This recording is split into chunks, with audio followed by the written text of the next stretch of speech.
ఆయన అన్నాడు, ఎందుకురా యుద్ధం యుద్ధం యుద్ధం అని వెర్రెక్కిపోతున్నావు? ధర్మరాజు మహానుభావుడు రా, నీకు అన్నగారు రా. ఆ ధర్మరాజు గారి దగ్గరికి వెళ్ళి నువ్వు వంగి ఆయన పాదములకు నమస్కారం చేస్తే నువ్వు చేసిన తప్పులన్నీ మర్చిపోతాడు.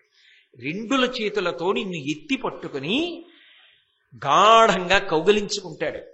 నువ్వు భీముడు మీ విశాలమైన వక్షస్థలములు ఉరుసుకునేటట్టుగా ఇద్దరూ కౌగలించుకుంటే ఆ అర్జునుడు నకుల సహదేవులు కవలలు వాళ్ళొచ్చి నీకు నమస్కారం చేస్తే నువ్వు వాళ్ళని గుత్తి ఎత్తి పట్టి పైకెత్తి కౌగలించుకుంటే మీరందరూ అలా కళ్ళ ముందు కలిసి ఉంటే పిల్లలతో పాపలతో తామర తంపరగా వంశం పెరుగుతుంటే వృద్ధులమైపోయాం, మాకింతకన్నా ఏం కావాలరా, ఆనందపడిపోతాం.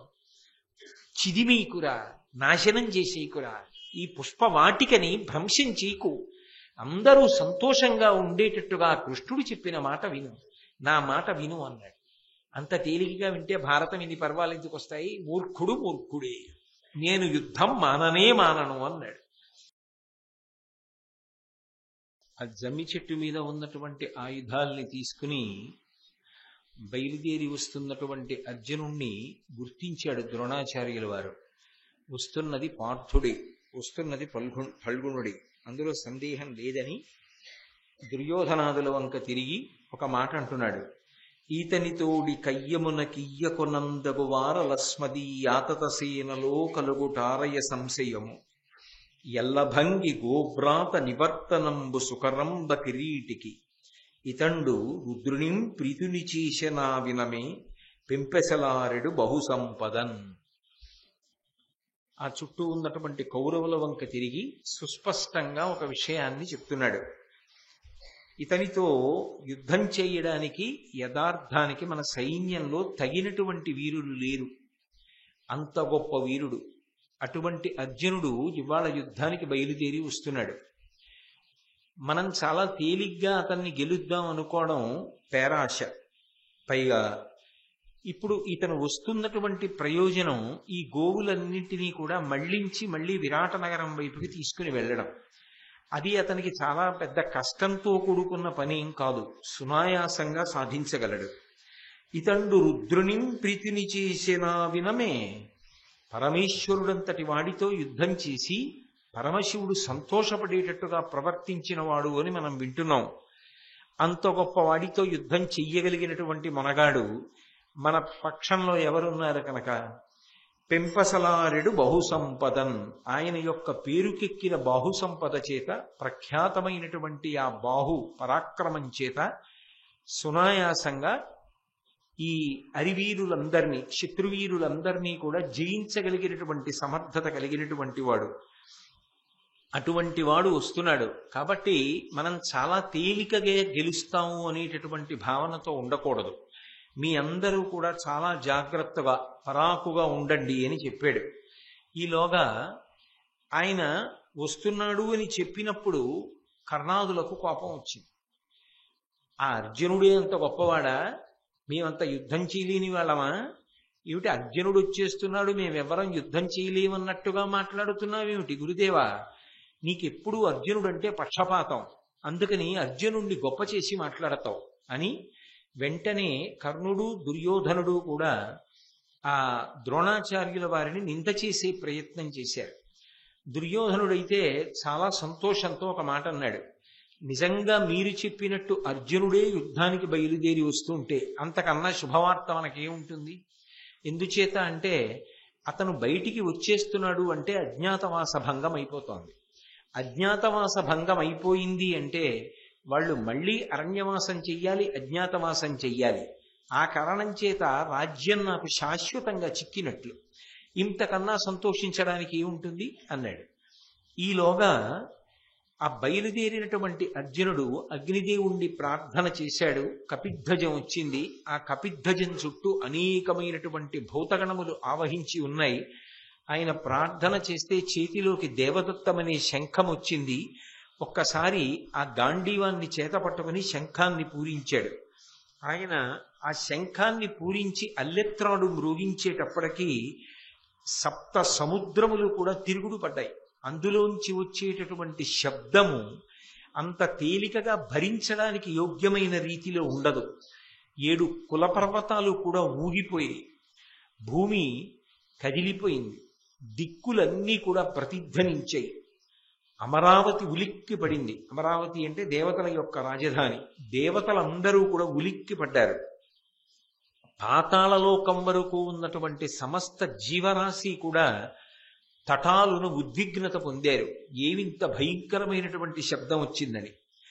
అలాగే గ్రహాలు తారకలు అన్నీ కూడా కదిలిపోయి అపారమైనటువంటి తపశ్శక్తితో నిష్టలో ఉన్నటువంటి బ్రహ్మగారు చటుక్కున ఉలిక్కి పడ్డాడు, ఏమీ ధ్వని అని. అలాగే గుర్రాలు ఆ శబ్దాన్ని విని ముందుకి ప్రయాణం చెయ్యలేక ఎక్కడ ఉన్నవి అక్కడే స్పృహ తప్పి నేలపడిపోయి, ఆ సారథ్యం చేస్తున్నటువంటి అర్జునుడు ఆ శబ్దం విని తట్టుకోలేక కుప్పకూలిపోయాడు. అర్జునుడు పట్టుకున్నటువంటి గాంధీవం యొక్క అల్లెత్రాడుని టంకారం చేస్తే, ధ్వని చేస్తే అందులోంచి ఉత్పన్నమయ్యేటటువంటి శబ్దం అంత భయంకరంగా ఉంటుంది. ఆయన దేవదత్తాన్ని పూరిస్తే అమరావతి వరకు ఉలిక్కి పడింది అంటే, ఆ సైన్యమంతా చేష్టలుడిగిపోయింది అంటే ఎంత పౌరుష ప్రతాపములున్నవాడో, ఎంతటి తేజోమూర్తియో. ఆయన తన యథాస్వరూపంతో యుద్ధానికి వస్తే అసలు ఆ తేజస్సుని తట్టుకోవడం ఎంత కష్టంగా ఉంటుందో మనకు అర్థమవుతుంది. అటువంటి వాడు బయలుదేరి వచ్చేస్తున్నాడు. వస్తున్నప్పుడు ద్రోణాచార్యుల వారికి ఇక ఏ విధమైన సందేహం లేకుండా స్పష్టమైపోయింది, వస్తున్నవాడు నిస్సందేహంగా అర్జునుడే. అందుకని ఆయన వెంటనే తన చుట్టూ ఉన్న వీరులతో అన్నాడు, శ్రవణపుటంబులు వ్రయ్యంగదాకి సంక్షోభంబుగా వించె గుణముమ్రోత బ్రహ్మాండ భాండంబు పగిలించి భూత నిశ్చైతన్యమునరించె శంఖరవము గగన భాగం బెల్ల క్రప్పి క్రాలుచు బెగడెడరించే ఉగ్రంపు పడగపరపు మిరిమిట్లుకొని చూట్కి పరివోవ వెలిగి పరిభ్రాంతి చేసి కిరీటకాంతి తెల్లమిది గాండివంబును దేవదత్తమును కపిధ్వజమును వాసవుని వరమున కన్న మకుటంబునగు వేర కొన్ని అయినా ఉజ్వలాద్భుత భంగులై ఉన్ని ఇట్లు. ఇక్కడ ఉన్నటువంటి సమస్త భూతకోటి యొక్క కర్ణభేరి బద్దలైపోయి ఏదీ వినపడనంతగా చెవులు చిల్లులు పడిపోయేటట్టుగా అంత గొప్ప శబ్దము ఉత్పన్నమైంది అంటే అది ఖచ్చితంగా అర్జునుడు గాంధీవాన్ని చేత పట్టుకున్నప్పుడు చేసినటువంటి అల్లెత్రాటి మ్రోత. అలాగే ఈ బ్రహ్మాండ భాండమంతా కూడా పగిలిపోయేటట్టుగా అంత శబ్దం వచ్చింది శంఖంలోంచి అంటే అది ఖచ్చితంగా అర్జునుడు పూరించినటువంటి దేవదత్తం. అలాగే ఆకాశమంతా కూడా పచ్చటి రంగుతో కప్పబడిపోయి అందులోంచేస్తున్నటువంటి కాంతులను చూడడానికి కన్నులకు శక్తి సరిపోవట్లేదు. అంత ప్రబలమైనటువంటి కాంతులు వస్తున్నాయి అంటే అది సామాన్యమైనటువంటి విషయం కాదు. అగ్నిదత్తమైనటువంటి కపిధ్వజము యొక్క కాంతులు. ఆ ధ్వజం మీద హనుమ ఆవహించి ఉంటారు. ఆ కపిధ్వజం యొక్క కాంతులు అలా వస్తున్నాయి. అలాగే మనందరి యొక్క కన్నులు కూడా మిరిమిట్లు కమ్ముతున్నాయి. ఎవరికీ కూడా అసలు కనుచూపు పనిచేయట్లేదు అంటే అంత గొప్ప కాంతితో వెలిగిపోతుంది అంటే అది దేవేంద్రుడి ప్రీతి చెంది ఇచ్చినటువంటి కిరీటం. అందుకే ఇవన్నీ కూడా అపారమైనటువంటి శబ్దానికి కాంతికి ప్రతీకలు. ఇవి తెల్లమిది గాండివంబును దేవదత్తమును కపిధ్వజమును వాసవుని వరమున కన్న మకుటంబునగు. ఇవి చూస్తే అర్థమైపోతోంది ఆయన పట్టుకున్న గాంధీవం, ఆయన పూరించినటువంటి దేవదత్తం, అది కపిధ్వజం, అది ఆయన పెట్టుకున్న కిరీటం. మీరొక్కటి బాగా గమనించండి, మనిషి చేష్టలుడిగిపోయాడు అంటారు. అంటే అన్ని ఆలోచనలు స్తంభీభూతమై తొందరగా స్ఫురణశక్తి పనిచేయదు. అంత తొందరగా స్ఫురణశక్తి పనిచేయకపోవడానికి కారణం ఏంటంటే కళ్ళల్లోకి చాలా విపరీతమైన వెలుగు కొట్టిందనుకోండి, కళ్ళు తట్టుకోలేనంత వెలుగు కళ్ళ మీదకి కొట్టిందనుకోండి, మీరు ఉత్తర క్షణం ఆ వెలుతురిని తప్పించినా కాసేపు ఏం కనపడదు, చీకటిగా ఉంటుంది. ఆ వెలుతురు అంత కళ్ళ మీద పడిందనుకోండి, యథార్థానికి అది స్ఫురణశక్తి మీద పనిచేస్తుంది. జ్ఞాపకం రావలసిన విషయం అంత తొందరగా జ్ఞాపకానికి రాదు. అలాగే చెవులు బ్రద్దలైపోయేటంతటి శబ్దం వినపడింది అనుకోండి, మనిషి ఉద్విగ్నతని పొందుతాడు. అంత శబ్దం వినపడితే ఒక్క క్షణం పాటు ఏ ఆలోచన కలగదు. సరికదా, ఒక్కొక్కసారి గుండె కూడా ఆగిపోతుంది. అందుకే వేదంలో పిడుగుపాటు గురించి కొన్ని విషయాలు వర్ణిస్తారు. వర్షం పడేటప్పుడు పిడుగులు పడనటువంటి వర్షం పడాలి అని చెప్పి వసంత ఋతువులోనే ప్రత్యేకంగా ఒక హోమం చేస్తారు. ఎందుకని అంటే వర్షం పడినప్పుడు పిడుగులతో పడిందనుకోండి, దాని వలన చాలా విశేషమైన జననష్టం కలుగుతుంది. ఒకటి, చాలా భయం వేస్తుంది. ఒకటి, పిడుగుపాటు అంత సంతోషకరంగా అబ్బాయి ఎంత బాగుందో రండి పిడుగు పడితే అని ఎవరు అనరు. మెరుపు వస్తే బాగుంటుందేమో కానీ పిడుగు పడితే భయంకరంగా ఉంటుంది. ఆ మెరుపు కూడా తటిల్లత అని కళ్ళ ముందు పెద్ద మెరుపు మెరిసిందనుకోండి, కాసేపు కళ్ళు పనిచేయవు, అప్పుడు ఆలోచన రాదు. అసలు అర్జునుడు యుద్ధానికి వస్తున్నాడు అంటే కన్నులు పనిచేయకుండా చేయగలిగినటువంటివి కొన్ని ఉంటాయి. ఆయన కిరీటపు కాంతి అలా ఉంటుంది. ఆ కాంతిలో అసలు అర్జున దర్శనమే అవ్వదు. ఎందుకంటే ఆయన తెల్లటివాడు. ఆ తెల్లటివాడి మీద ఆ పచ్చటి కాంతులు అలా కప్పేస్తాయి. ఆ పైన కపిధ్వజం, దాని కాంతులు ఆకాశాన్నంతటినీ కప్పుతాయి. ఆ పట్టుకున్నటువంటి గాంధీవపు వింటి నారిని టక్కారం చేస్తే అందులో ఉంచొచ్చేటటువంటి శబ్దము అంత గొప్పగా ఉంటుంది. ఇది చాలదన్నట్టు ఆ దేవదత్తాన్ని పూరించినప్పుడు వచ్చేటటువంటి శంఖధ్వని అంత గొప్పగా ఉంటుంది. శంఖాన్ని పూరించినప్పుడు వచ్చినటువంటి శబ్దము వినపడితే జయమునకు పిలుపు. శంఖారావం వినపడింది, శంఖం బాగా పూరించగలిగారనుకోండి, అపధ్వనులు లేకుండా శంఖాన్ని పూరిస్తే జయాన్ని పిలుస్తున్నారు అని గుర్తు. అందుకే మీరు యుద్ధాలు గురించి వివరించినటువంటి సందర్భాలు చదవండి. ఎవరెవరు ఏ శంఖాన్ని పూరించారో చెప్తారు. శంఖం లేకుండా వెళ్ళరు. శంఖాన్ని పూరించారు అంటే విజయానికి గుర్తు. ఏ ఇంట శంఖనాదం వినపడుతుందో ఆ ఇంట విజయ పరంపర ఉంటుంది. ఇది ఒక్కొక్క శబ్దానికి ఒక్కొక్క లక్షణం ఉంటుంది. ఇప్పుడు నేను మాట్లాడుతున్నాను అనుకోండి, అసలు నోటితో మాట్లాడకుండా కేవలంగా మౌన వ్యాఖ్య ప్రకటిత పరబ్రహ్మతత్వం యువానం అని నేను నోటితో మాట్లాడక్కర్లేదు. నోటితో మాట్లాడకుండా చేసినటువంటి మౌన భాషకి కూడా ఒక ప్రత్యేకమైనటువంటి శక్తి ఉంటుంది. అంటే తను చటుక్కున లేవబోయిందా, నేనేమైనా అన్నానా నోటితో? ఏమనలేదు. కానీ ఇలా అంటే లేవబోయిందంటే అది మౌన వ్యాఖ్య, నోటితో అనక్కర్లేదు. కానీ ఆ సంకేతానికి ఒక శక్తి ఉంటుంది, అవతల వారిని కదిపింది. అలాగే మాటకెంత శక్తి ఉంటుంది, మాటకి కూడా చాలా శక్తి ఉంటుంది. అందులో విశేషం ఏమిటంటే ఇంత గొప్ప గొప్ప శబ్దముల చేత ఆయా రకములైనటువంటి ప్రతిస్పందనలు కలుగుతాయి. నేను ఇప్పుడు ఇలా అంటే ఓ ప్రతిస్పందన వచ్చిందా లేదా, ఇలా అంటే ఆగిపోతే ఆ సభలో ప్రతిస్పందన వచ్చిందా లేదా. అయినప్పుడు శంఖము యొక్క రవమునకు ప్రతిస్పందన ఉండదని మీరు ఎలా నిర్ధారిస్తారు? అందుకే తస్మాత్ శాస్త్రం ప్రమాణంతే కార్యాకార్య వ్యవస్థితౌ. ఏదైనా చెప్పాలి అంటే ప్రమాణం ఏది అంటే శాస్త్రము ప్రమాణం అయి ఉంటుంది, అంతేగాని మన స్వానుభవాలు ప్రమాణములు కావు.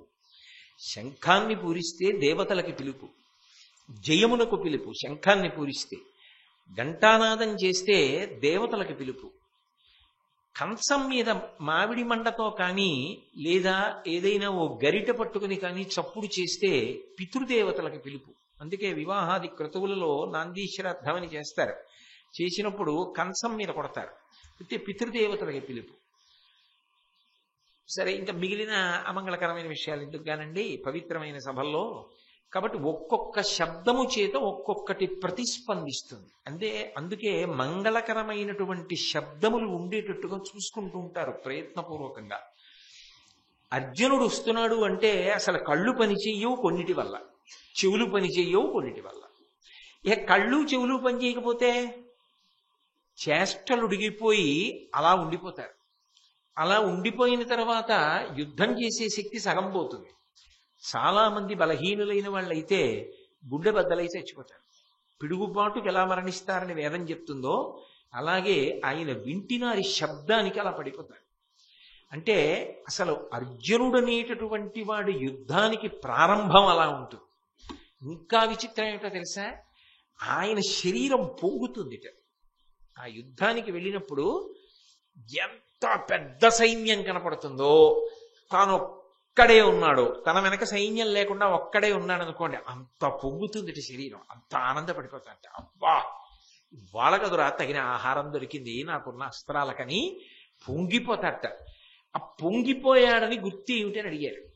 పొంగిపోయాడని గుర్తు ఏమిటంటే ఆయన చెవులను దాటి ఈ భుజములు పైకెక్కుతాయి ఇలాగా, అంత పొంగుతాట ఆనందంతో. అంత ఆనందపడి యుద్ధానికి వస్తాడట. అందుకే ఉత్తర గోగ్రహణ సమయంలో ఒక ఆశ్చర్యకరమైన సందర్భం జరిగింది. ఆయన యుద్ధానికి వస్తే దేవతలందరూ కూడా తమ విమానములను ఎక్కి వచ్చారు. ఎందుకు వచ్చారు అంటే భీష్మ, ద్రోణ, కర్ణ, దుర్యోధన, అశ్వత్థామ, కృపాచార్యాది వీరులు ఒక పక్క, ఇతర సైన్యం, ఒక్క అర్జునుడు ఒక పక్క. బ్రొక్కవోని ధైర్యంతో వచ్చేస్తున్నాడు. ఇంత గొప్ప ధైర్యంతో వస్తున్నవాడు ఒక పక్క, మిగిలిన వాళ్ళందరూ ఒక పక్క. ఏం చేస్తాడు అసలు? కించిత్తైనా భయం ఉంటుందా? చూడాలని దేవతలు వచ్చారట. దేవతలు కాదు, దేవేంద్రుడు వచ్చాట. తన కొడుకు యుద్ధం కదా మరి. ఆయన వచ్చాడు. ఆయన వస్తుంటే పాండురాజు గారు అన్నాడు, అర్జునుడు నాకు కొడుకు కదూ, అసలు నా కొడుకు కదా, నీ అంశలో రమ్మని ప్రార్థన చేసిన వాడిని నేనందుకుని నేను వస్తానన్నాడు. అంటే ఈ శరీరం పడిపోయిన తరువాత చేసిన పాపపుణ్యముల వలన ఏ స్థానాలు పొందుతారో నిర్ణయిస్తాయి. ఇవి పంచమ వేదం కదూ, అందుకని అవి నిరూపణం చేస్తాయి.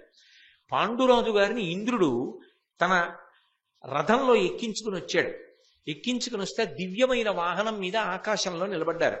ఇంద్రుడు సమున్నతమైన సింహాసనంలో కూర్చుంటే పక్కన పాండురాజు కూడా సింహాసనంలో కూర్చుని అర్జునుడి యొక్క యుద్ధం చూస్తున్నాడు. యుద్ధం చూస్తుండగా ఇంత భయంకరమైనటువంటి యుద్ధం ప్రారంభమైంది. ప్రారంభమైతే వెంటనే ద్రోణాచార్యుల వారు పాపం, ఆయన శాస్త్రం చదువుకున్నవాడు, ఉన్నమాట చెప్తాడు ఆయన. ఇప్పుడు లోకంలో ఎలా ఉంటుందంటే ఉన్నమాట చెప్తే కొంతమందికి ఉలికి ఎక్కువ. అందరూ అంగీకరించగలుగుతారా? అందరూ జాగ్రత్త పడగలుగుతారా? అందుకని ఆయన ఉన్నమాట అన్నాడు. వచ్చినవాడు ఫల్గునుడు కాబట్టి అంత తేలికగా జయం ఎలా కలుగుతుంది? జయం కష్టం. పైగా మన వైపు అపశకునాలు కనపడుతున్నాయి. అపశకునాలు కనపడుతున్నాయి అంటే మనమంత తేలిగ్గా విజయం సాధిస్తామని చెప్పడం సాధ్యం కాదు. కాబట్టి ఒక వ్యూహాన్ని అమలు చేద్దాం. ముందు రాజు బయలుదేరుతాడు, దుర్యోధనుడు. అంటే సామ్రాజ్యం వైపు, హస్తినాపురం వైపుకి వెళ్ళిపోతాడు. వెళ్ళిపోతున్నప్పుడు మందలన్నీ కూడా ఆయన వెంట నడిచేస్తాయి. మందలు నడుస్తాయి, రాజు నడుస్తాడు. రాజు వెంట పావు వంతు సైన్యం నడుస్తుంది. రాజు క్షేమంగా ఉంటాడు. మందలని హస్తినాపురానికి తీసుకెళ్ళిపోతాడు. దాని వలన వచ్చిన ప్రయోజనం నెరవేరుతుంది. మనం అందరం తలకొక వైపు నిలబడి సైన్యాన్నంతటినీ సమాయత్తం చేసి అడ్డుగోడగా నిలబడదాం. మనని భేదిస్తే కదా దుర్యోధనుడి దగ్గరికి వెళ్ళడం. దుర్యోధనుడి దగ్గరికి వెళ్ళి ఆపితే కదా మందల్ని వెనక్కి తిప్పడం. ఈలోగా మందలు సీమ దాటిపోతాయి. సీమ అన్న మాట అర్థం ఏంటంటే హద్దు అని. అందుకే సీమంతోన్నయనము, సీమంతం చేశారు. సీమంతం కాదు దాని పేరు, సీమాంతము అంటే హద్దు అని. పాపట తీసుకుంటారు కదూ, ఆ సువాసిని అని గుర్తు ఏంటంటే పాపట తీసుకుంటారు అని. ఆ పాపట ఎక్కడ ఆగిపోతుందో అక్కడ సీమాంతము, సీమంతోన్నయనము అన్న మాటకు అర్థం ఏమిటంటే ఆ రోజున భర్త అడవి పంది ముళ్ళు తీసుకొచ్చి ఇక్కడ వరకు జుట్టు దువ్వి ఎత్తి కట్టి ముడేస్తాడు. ఎత్తి కట్టి ముడివేస్తాడు కాబట్టి కబరీ బంధాన్ని సీమంతోన్నయనము. అక్కడ వరకు చాలు. ఇప్పుడు సీమంతం గురించి అంత ఎందుకు, భారతం గురించి కదా. కాబట్టి సీమాంతము అంటే ఆ హద్దు దాటుట. కాబట్టి సీమ దాటుతాడు దుర్యోధనుడు. ఈలోగా మనం అర్జునుడిని ఆపుదాం, ఆపి యుద్ధం చేద్దాం. కాబట్టి మీ అందరూ సిద్ధపడండి, ఆయన ఆపడనంత తేలిక కాదన్నాడు ద్రోణాచార్యుల వారు. అని అచ్చెరువైన విక్రమమున గలికం సమరంబు కోరి వచ్చుచునున్నవాడు బలభద్రిపు భీషణ బాహుడైన వివత్సుడు ఇంక మిన్నక వివాదము చేసిన బోవ ఈయడం పొచ్చము లేని బల్మగల బౌరి కమర్పము దర్పమేర్పడన్ అన్నాడు. వచ్చినవాడు ఏదో అంత తేలిగ్గా గెలిచేద్దామని చెప్పి మనందరం సంతోషంగా నిలబడేటటువంటి వీరుడు కాడు. మట్టు పెట్టేస్తాడు. అసలు ఆ వస్తున్న కాంతి చూసారా, శబ్దం చూసారా? అందుకని జాగ్రత్త పడండి. అంత తేలిక కాదు. విజయం ఏదో చాలా తేలిగ్గా వచ్చేస్తుంది, ఒక్కడే వస్తున్నాడు అని అనుకోకండి అన్నాడు. అనేటప్పటికీ మొట్టమొదట కోపం ఎవరికి వచ్చింది అంటే కర్ణుడికి వచ్చింది. కర్ణుడు అవిధేయత కలిగిన వాడు. లోకంలో మీకు ఎంత చిన్న విభూతి ఉండనివ్వండి, ఎంత పెద్ద విభూతి ఉండనివ్వండి, దానికి పక్కన ఒక లక్షణం మాత్రం ఉండి తీరాలి. వినయం అనేటటువంటిది లేదనుకోండి, ఆయన ఎంత పెద్ద గుణ సంపద కలిగిన వాడైనా అంత బరువైన వాడు, ఆయన్ని భరించడం కష్టం. ఆ వినయం లేదనుకోండి, నా అంతవాణ్ణి నేను అని ప్రవర్తించే వ్యక్తి అయితే ఎవరికైనా కష్టంగా ఉంటుంది భరించడం. కాదు, ఇమడగలగాలి. ఎక్కడ తాను ఎలా ఉండాలో అలా ఉండడం నేర్చుకున్నవాడు, వినయంతో ఉండగలిగిన వాడు ఎవరు ఉంటాడో ఆ వినయ సంపత్తిని పెంచుకున్నవాడు ఎక్కడ ఉన్నా సరే ఆదరింపబడతాడు. ఆయన ఆస్తి. అందుకే సమర్థత ప్రధానం కాదు, సమర్థతతో పాటు వినయం ప్రధానం. ఆ వినయం లేదనుకోండి, అది వ్యవస్థకి ప్రమాదం తెస్తుంది. ఒక్కొక్కసారి అది కేవలం ఆ వ్యక్తితో ఆగదు. అందుకే వ్యక్తి వినయం లేకుండా ఉంటే ఆ వినయంతో ఉండేటట్టు చెయ్యడం ఎప్పుడూ కూడా వాళ్ళని నియంత్రించే వాళ్ళ అధికారంగా ఉంటుంది. మీరు ఎప్పుడైనా గమనించండి, పిల్లాడు వినయంగా లేడనుకోండి, తల్లి తండ్రి నియంత్రిస్తారు. వెంటనే ఏమిటా పనులు, ఏమిటా మాటలు, ఇష్టం వచ్చినట్టు అని నియంత్రిస్తారు. వాడు పాఠశాలకు వెళ్ళాడు అనుకోండి, వినయం లేకుండా ప్రవర్తిస్తున్నాడు అనుకోండి, గురువు నియంత్రిస్తాడు. నీకు ఎంత బాగా మార్కులు రాని, నువ్వు ఎంత బాగా చదవని, నువ్వు ఇలా పొగరబోతుతనంగా ఉంటే దానివల్ల ఉపయోగం లేదు అని వెంటనే నియంత్రిస్తాడు. పాఠశాలలో గురువు విద్య బోధ చేసేటప్పుడు నియంత్రిస్తారు.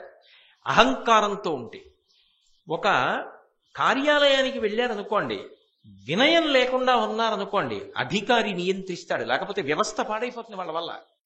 వాడి అతివాగుడు వల్ల, వాడు మాట్లాడకూడని మాటలు మాట్లాడడం వల్ల వ్యవస్థ అంతా దెబ్బతింటుంది. కాబట్టి ఎప్పుడూ నియంత్రిస్తూ ఉంటారు, చిక్కుతూ ఉండాలి, ఊరిపిడి పెడుతూ ఉండాలి. దేనికి అంటే నియంత్రణ. అది తనంత తాను నిగ్రహించుకుని నియంత్రించుకోగలిగిన శక్తి వచ్చిందనుకోండి, అప్పుడు ఆయన్ని ఎవరూ నియంత్రించక్కర్లా. ఆయన ఎక్కడైనా వినయంగానే బ్రతుకుతాడు. ఎంత ఎదిగినా అంత ఒదిగి ఉండగలడు. అది అర్జునుడి యొక్క లక్షణం. తద్విరుద్ధం కర్ణుడి యొక్క లక్షణం. ఎవరితో మాట్లాడుతున్నాం, ఎక్కడ మాట్లాడుతున్నాం, ఇలా మాట్లాడచ్చా మాట్లాడకూడదా, ఇదేమీ ఆలోచించడు. ఎప్పుడో తప్ప సాధారణంగా కర్ణుడు వినయంతో ప్రవర్తించి మాట్లాడడం అనేటటువంటిది అంత తక్కువగా ఉంటుంది. అవిధేయత, గర్వము ఎక్కువగా ఉంటాయి. దానివల్లనే పలు ప్రమాదములు తీసుకొచ్చాడు. దుర్యోధనుణ్ణి రెచ్చగొట్టి తొడ చూపించి ద్రౌపదీదేవిని వచ్చి కూర్చొమ్మని సంజ్ఞ చేసేటట్టుగా బుద్ధి ప్రచోదనం చేసినటువంటి వాడు కర్ణుడే. కర్ణుడు అట్లా ప్రవర్తించబట్టి దుర్యోధనుడు తొడగొట్టాడు. తొడగొట్టినందుకు ఏమైంది? భీముడు ప్రతిజ్ఞ చేశాడు. ప్రతిజ్ఞ చేసినందుకు ఏమైంది? కురుక్షేత్ర యుద్ధ భూమి యందు తొడలు విరిగి నెత్తుటి బడుగులో పడిపోయాడు, పైన రాబందులు తిరుగుతుండగా. చాలా ప్రమాదం వస్తుంది. అందుకే వినయం అనేటటువంటిది మనిషి ప్రయత్నపూర్వకంగా అలవాటు చేసుకోవాలి. ఎంత ఎదిగినా ఒదిగి ఉండగలగడం, వినయంతో ప్రవర్తించడం అలవాటు కావాలి. అంటే దాని అర్థం కోపం ఉండకూడదా అండి అని అడక్కండి. ఉండాలి కోపం. ఎలా ఉండాలి అంటే యథోరగస్త్వజం జీర్ణాంసవై పురుషముచ్యతే అన్నారు వాల్మీకి మహర్షి. పాము ఒంటికి కుబుసం పడుతుంది. నిజానికి కుబుసం పట్టిన పాము చాలా అందంగా ఉంటుంది. సూర్యకిరణములు పడుతుంటే మెరిసిపోతుంటుంది కుబుసం. నువ్వెక్కడ చూశావు అంటారేమో.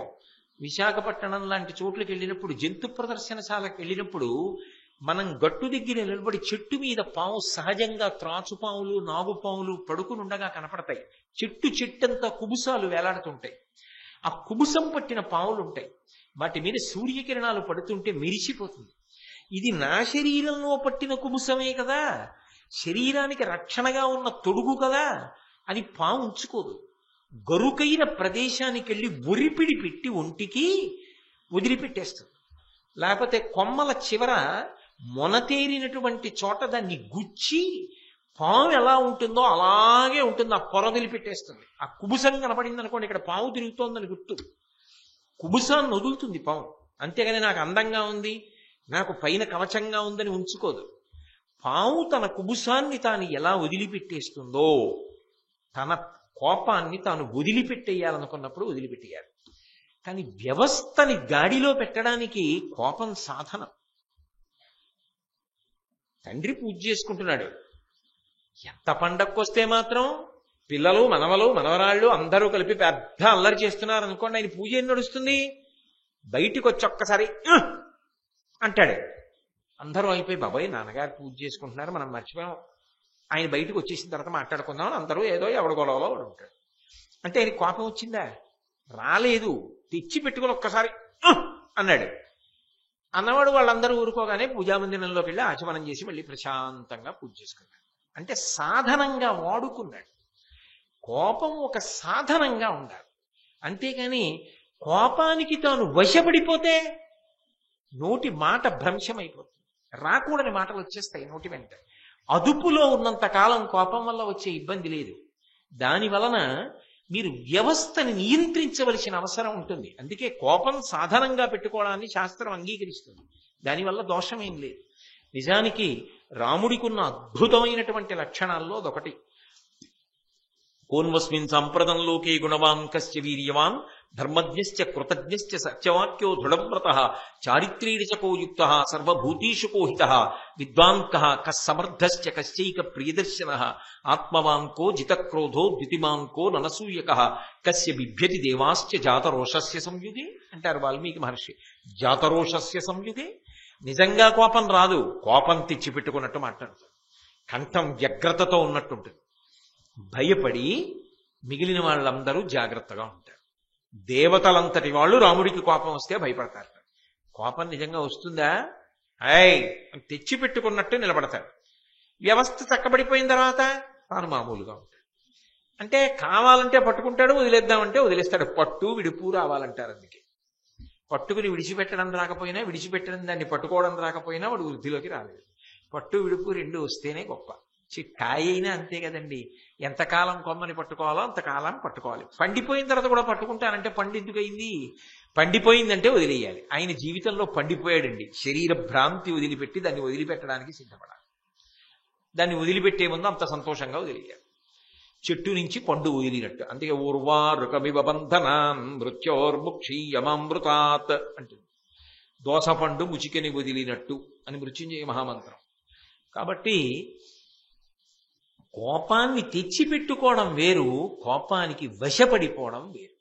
దుర్యోధనుడికి కర్ణుడికి ఉన్న దోషం ఏమిటంటే సమయం సందర్భం చూడరు, కోపమునకు వశపడతారు. అది ఒక్కొక్కసారి ఎంతంత ప్రమాదాలు తీసుకొస్తాయో తెలుసా?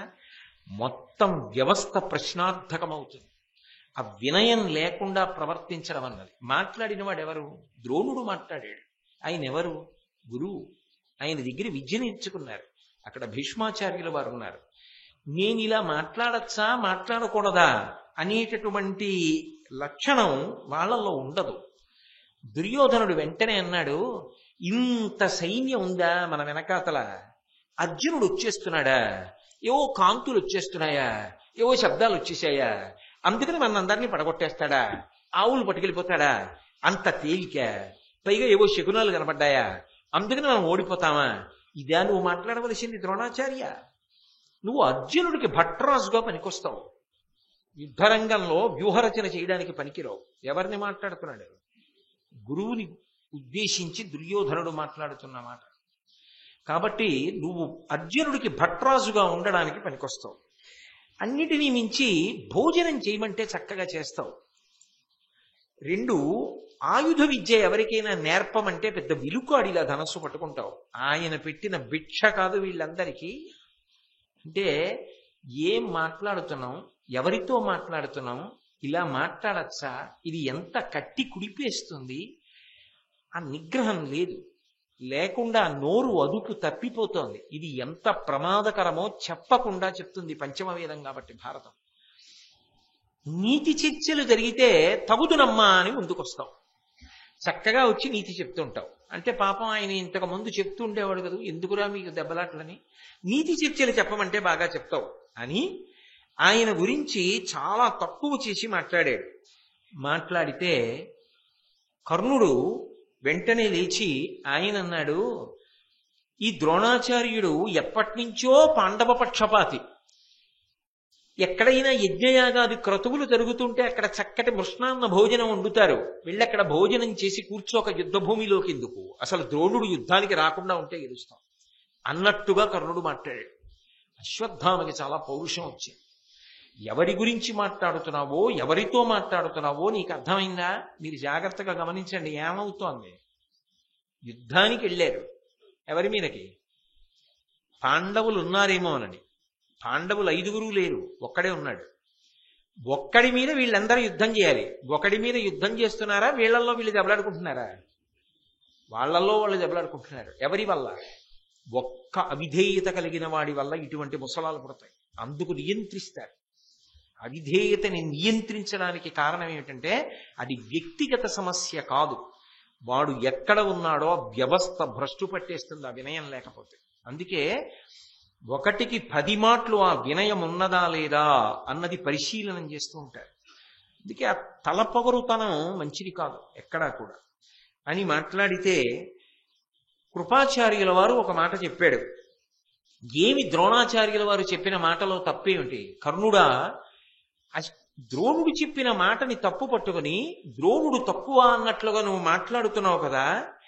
ఇంత సైన్యం ఉంది, అర్జునుడు చేస్తాడు, నేను ఒక్కడిని చాలు, మీరెవరూ యుద్ధం చెయ్యక్కర్లేదు, మీరు వెళ్ళిపోండి. ఆవులు ఎలా వెళ్ళిపోతాయో అలాగే మీరు వెళ్ళిపోండి, నేను యుద్ధం చేస్తాను, లేకపోతే పక్కన నిలబడి చూడండి. అంత గొప్పవాడా అర్జునుడు? నాకన్నా బాగా చేయగలడా? నేను అస్త్ర ప్రయోగం చేస్తే తట్టుకోగలడా? నిలబడగలడా యుద్ధ భూమిలో అని ఇన్ని ప్రేలాపనలు పేలుతున్నావు కదా. మరి ఇంతకు ముందు కూడా నీకు అవకాశం వచ్చిందిగా. ద్రౌపదీదేవి యొక్క స్వయంవర సమయంలో వెళ్ళావుగా, నీతో పాటు దుర్యోధనాదులు ఉన్నారుగా.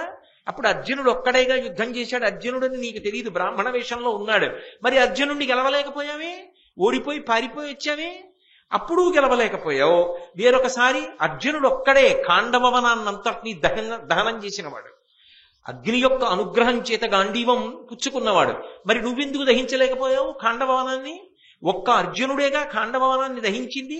మరి ద్రోణాచార్యుల వారు చెప్పిన మాటలో తప్పెక్కడుంది? ఒక్కడు చెయ్యగలడు ఆయన అని చెప్పడానికి గతంలో ఆయన చేసిన సందర్భాలు ఉన్నాయిగా.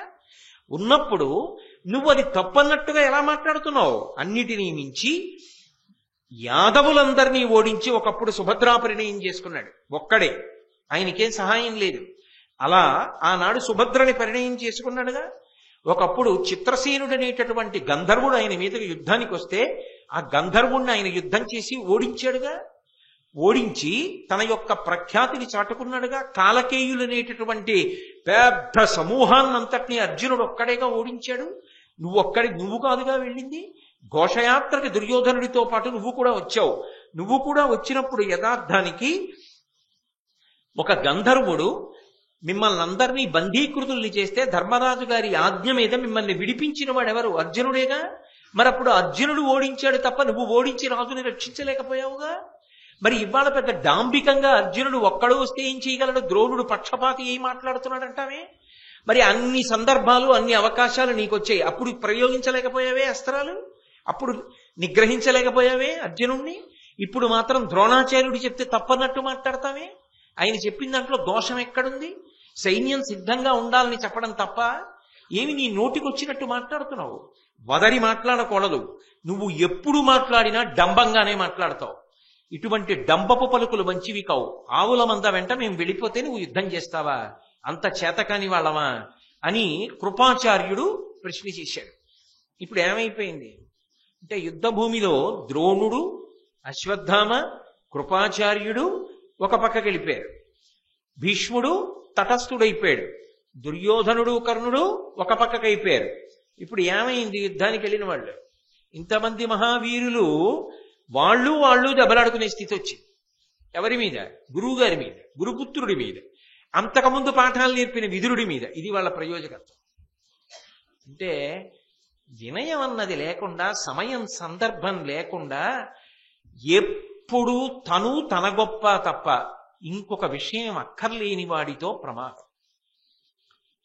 తాను ఒక్కడూ తన ఒక్కడి గురించి ఆలోచించడం కాదు, తన తల్లిదండ్రుల గౌరవం గురించి ఆలోచించాలి. ఒకప్పుడు తన కుటుంబ గౌరవం ఆలోచించాలి. తన గురువు గురించి ఆలోచించాలి, తను ఉన్న సందు గురించి ఆలోచించాలి, తను ఉన్న ఊరు గురించి ఆలోచించాలి, తాను పనిచేసే సంస్థ గురించి ఆలోచించాలి, తను ఉన్న రాష్ట్రం గురించి ఆలోచించాలి, తాను ఉన్న దేశం గురించి ఆలోచించాలి, ప్రపంచం గురించి ఆలోచించాలి, సమస్త భూతకోటి గురించి ఆలోచించాలి. అసలు ఆ ఆలోచన పరిధి పెరగకుండా ఎప్పుడూ సంకుచితంగా ఉండిపోయిన వాడు ఏ ప్రయోజనాన్ని జీవితంలో సాధిస్తాడు? సాధించలేడు. తాను పెరగడం అంటే తన మనసు విశాలం కావడం. అసలు అది రానినాడు మనిషి జన్మకి ప్రయోజనం ఏముంటుందండి? దాని వలన ప్రయోజనం ఏమి ఉండదు. అది ఆ పెరుగుదల లోపలి పెరుగుదలగా రావాలి. అది వచ్చిన వాడే ఎప్పుడైనా ఏదైనా సాధించగలడు. అందుకే మహానుభావుడు భీష్ముడు జోక్యం చేసుకున్నాడు. జోక్యం చేసుకుని ద్రోణాచార్యుల వారు మాట్లాడిన మాటలు ఉత్తమోత్తమములు. కర్ణుడు కూడా తన ప్రజ్ఞకి తగినట్టు మాట్లాడాడు. ముందు ఒక మాట అనకపోతే వినరు, గొడవలు పడతారు. కర్ణుడు కూడా తన ప్రజ్ఞకి తగినట్టు మాట్లాడాడు. గురుపుత్రుడైన అశ్వత్థామ కృపాచార్యుల వారు మాట్లాడిన మాటలు కూడా సత్యములు. కానీ నేను ఒక్క మాట చెప్తాను. కర్ణుడా, సమయా సందర్భములు తెలియకుండా, పెద్దలను ఉద్దేశించి మాట్లాడేటప్పుడు ఎలా మాట్లాడాలో తెలియకుండా, నాలుక మీద అదుపు లేకుండా మాట్లాడుతుంటావు. ఇలా నువ్వు మాట్లాడిన మాటలు పరమ ప్రమాదములను తీసుకొస్తాయి. సమాజంలో అత్యంత గౌరవనీయులైన వ్యక్తులు ఉంటారు. ఎప్పుడూ కూడా వాళ్లతో మాట్లాడేటప్పుడు గౌరవంగా మాట్లాడడం చేత కావాలి. నీకది చేత కాలేదు. ద్రోణుడితో నువ్వు మాట్లాడవలసిన తీరదా? కృపాచార్యుల వారితో నువ్వు మాట్లాడవలసిన తీరదా? వాళ్లే అలిగి పక్కకి వెళ్ళిపోతే నువ్వు యుద్ధంలో గెలుస్తాననుకుంటున్నావా? ఏమిటి నీ దుద్దుడుకుతనం అని వెంటనే అది పెద్దరికం. అంటే ఆయన కర్మ ఆయనకు అవసరమా? ద్రోణుడి వంక తిరిగి చేతులు రాసి, అంటే సుహృద్భావంతో చేతులు పట్టుకుని, అశ్వత్థామని, కృపాచార్యుణ్ణి, ద్రోణుణ్ణి చేతులు పట్టుకుని, వీళ్ళందరి పనుపున నన్ను క్షమించండి. మీరు వేదం చదువుకున్నవారు, వేదాంగములు చదువుకున్నవారు, ధనుర్వేదమునందు ప్రసిద్ధులు. ఒక పక్కన అరివీర భయంకరుడైన అర్జునుడు వచ్చేస్తున్నాడు. ఇప్పుడు మనలో మనకి కలహమా? మనలో మనం ఇలా నిందించుకోవడమా? అసలు ప్రయోజనం పక్కన పెట్టడమా? వీళ్ళన్న మాటలకి నేను క్షమాపణ చెప్తున్నాను. నా క్షమాపణ ఆమోదించి మనందరం కలిసి యుద్ధం చేద్దాం. దయచేసి మీ మనసులో కలిగిన ఖేదాన్ని పక్కన పెట్టండి. అది పెద్దరికం అంటే. ఎక్కడి భీష్ముడండి, ఎక్కడి మహానుభావుడు, ఆ వంశంలో ఎంత పెద్దవాడు, ఆయన క్షమాపణ చెప్పుకున్నాడు. ఎందుకు? వాళ్ళు ఇంకా అక్కడ ఉండి ఏమిటి ప్రయోజనం? తానెక్కడున్నాడో అక్కడ ఆ ఇంటి పెద్ద, ఆ ఊరి పెద్ద, ఆ సందు పెద్ద, సంస్థ పెద్ద క్షమాపణ చెప్పుకునే పరిస్థితి వచ్చిందనుకోండి, తల ఉంచుకోవలసిన పరిస్థితి వచ్చిందనుకోండి, తాను ఉండి ఏం ప్రయోజనం? తాను ఏదో పెద్ద పొరపాటు చేసేసిన వాడు అయిపోట్లా. అది కర్తవ్యత, నిష్ఠ అన్న మాటకి అర్థం. నా వలన నా పైన ఉన్న వాళ్ళు క్షమాపణ చెప్పవలసిన పరిస్థితి రాకూడదు. కాబట్టి నేను ఆ కోణంలో జాగ్రత్తగా ఉంటాను. అంత జాగ్రత్తగా ఉన్నా ఓ పొరపాటు జరిగింది, దోషం కాదు. కానీ నీ వైపు నుంచి జాగ్రత్త ఉందా? అది ఉన్నంత కాలం వృద్ధిలోకి వస్తాడు. ఆయన ఎక్కడ ఉన్నా ఆస్తి. అది లేదనుకోండి, వాడు ఎక్కడ ఉన్నా ప్రమాదమే. ఎప్పుడు ఏదైనా చేస్తాడు, చాలా ప్రమాదం వస్తుంది. అసలు నిజంగా పర్సనాలిటీ డెవలప్మెంట్ అంటే అంతే. అది కానప్పుడు ఇంకేమవుతుంది పర్సనాలిటీ డెవలప్మెంట్? వ్యక్తిత్వ వికసనము అన్న మాటకు అర్థం అది. అలా అర్థం చేసుకుని అలా మనిషి ఎదగగలగాలి, అలా ఒదగగలగాలి, అలా ఆలోచించగలగాలి. అంత పెద్దవాడు భీష్ముడు క్షమాపణ చెప్పి వ్యవస్థ ప్రయోజనాన్ని సాధించాడు. ఇప్పుడు అర్థమైంది దుర్యోధనుడికి కర్ణుడికి ఎంత తప్పు చేసేశారో. భీష్ముడు క్షమాపణ చెప్పాడు కదా, ఇప్పుడు కర్ణుడితో కలిసి వచ్చి ద్రోణాచార్యుల వారికి క్షమాపణ చెప్పాడు. పొరపాటైపోయింది, చటుక్కున ఏదో మాట్లాడేశాం, గురువుగారు మనసులో పెట్టుకోకండి, పెద్దవారు దయచేసి మమ్మల్ని నియంత్రించండి, మీరు ఎలా వ్యూహరచన చేస్తే అలా యుద్ధం చేద్దాం అని మళ్ళీ ద్రోణాచార్యుడితో మాట్లాడారు.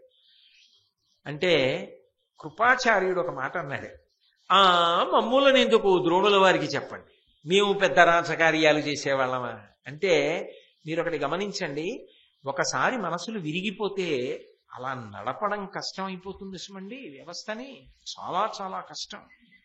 అడుగు మహానుభావుడు ఎంత గొప్ప మాట అన్నాడో గాని ఈ ఘట్టాలకి సారాంశంగా ఓ మాట అన్నాడు. ఎడ్విన్ బి ఫిలిపో అని personal management, principles of personal management అని ఒక పుస్తకం రాశాడు.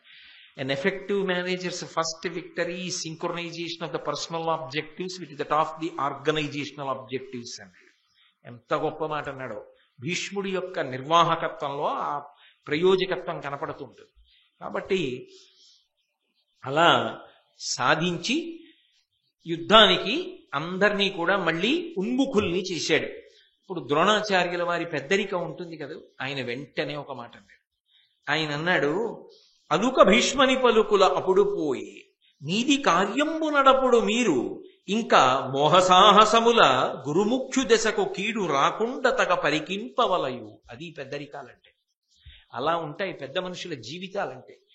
అంటకాగిపోయి ఏదో ఒకటి జరిగిందని ఇంక అదే పట్టుకు జీవితం అంతా ఏడవరు. ఒక తప్పు, దానికి ఏదో ఓ సందర్భం కోప్పడ్డారు, అయిపోయింది, అంతే, వదిలిపెట్టేస్తారు. కొంతమందితో ఎలా ఉంటుందో తెలుసా?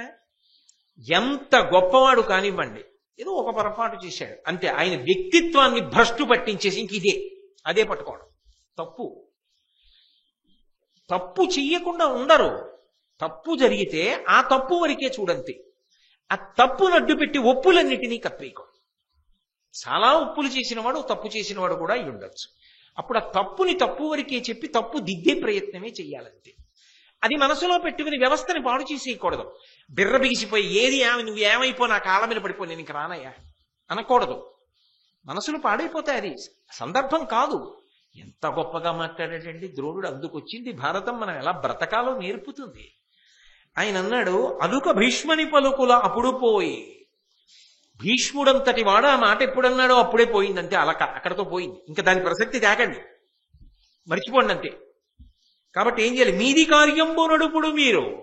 ఇప్పుడు జరగవలసిన పని ఏమిటో అది చూడండి. ఇంకా మోహసాహసముల గురుముఖ్య దశకు కీడు రాకుండా తగ పరికింపవలయో. వస్తున్నవాడు సామాన్యుడు కాడు. ఆయన చేసేటటువంటి సాహసం వల్ల రాజు దుర్యోధనుడికి ఏ ప్రమాదం రాకుండా కాపాడుకోవాలి. అందుకని వెంటనే వ్యూహరచన చేద్దాం. దుర్యోధనుడికి కొంత సైన్యాన్ని ఇచ్చి ఆవులని మళ్లించుకుని ముందు రాజధాని వైపుకి వెళ్ళిపోతాడు.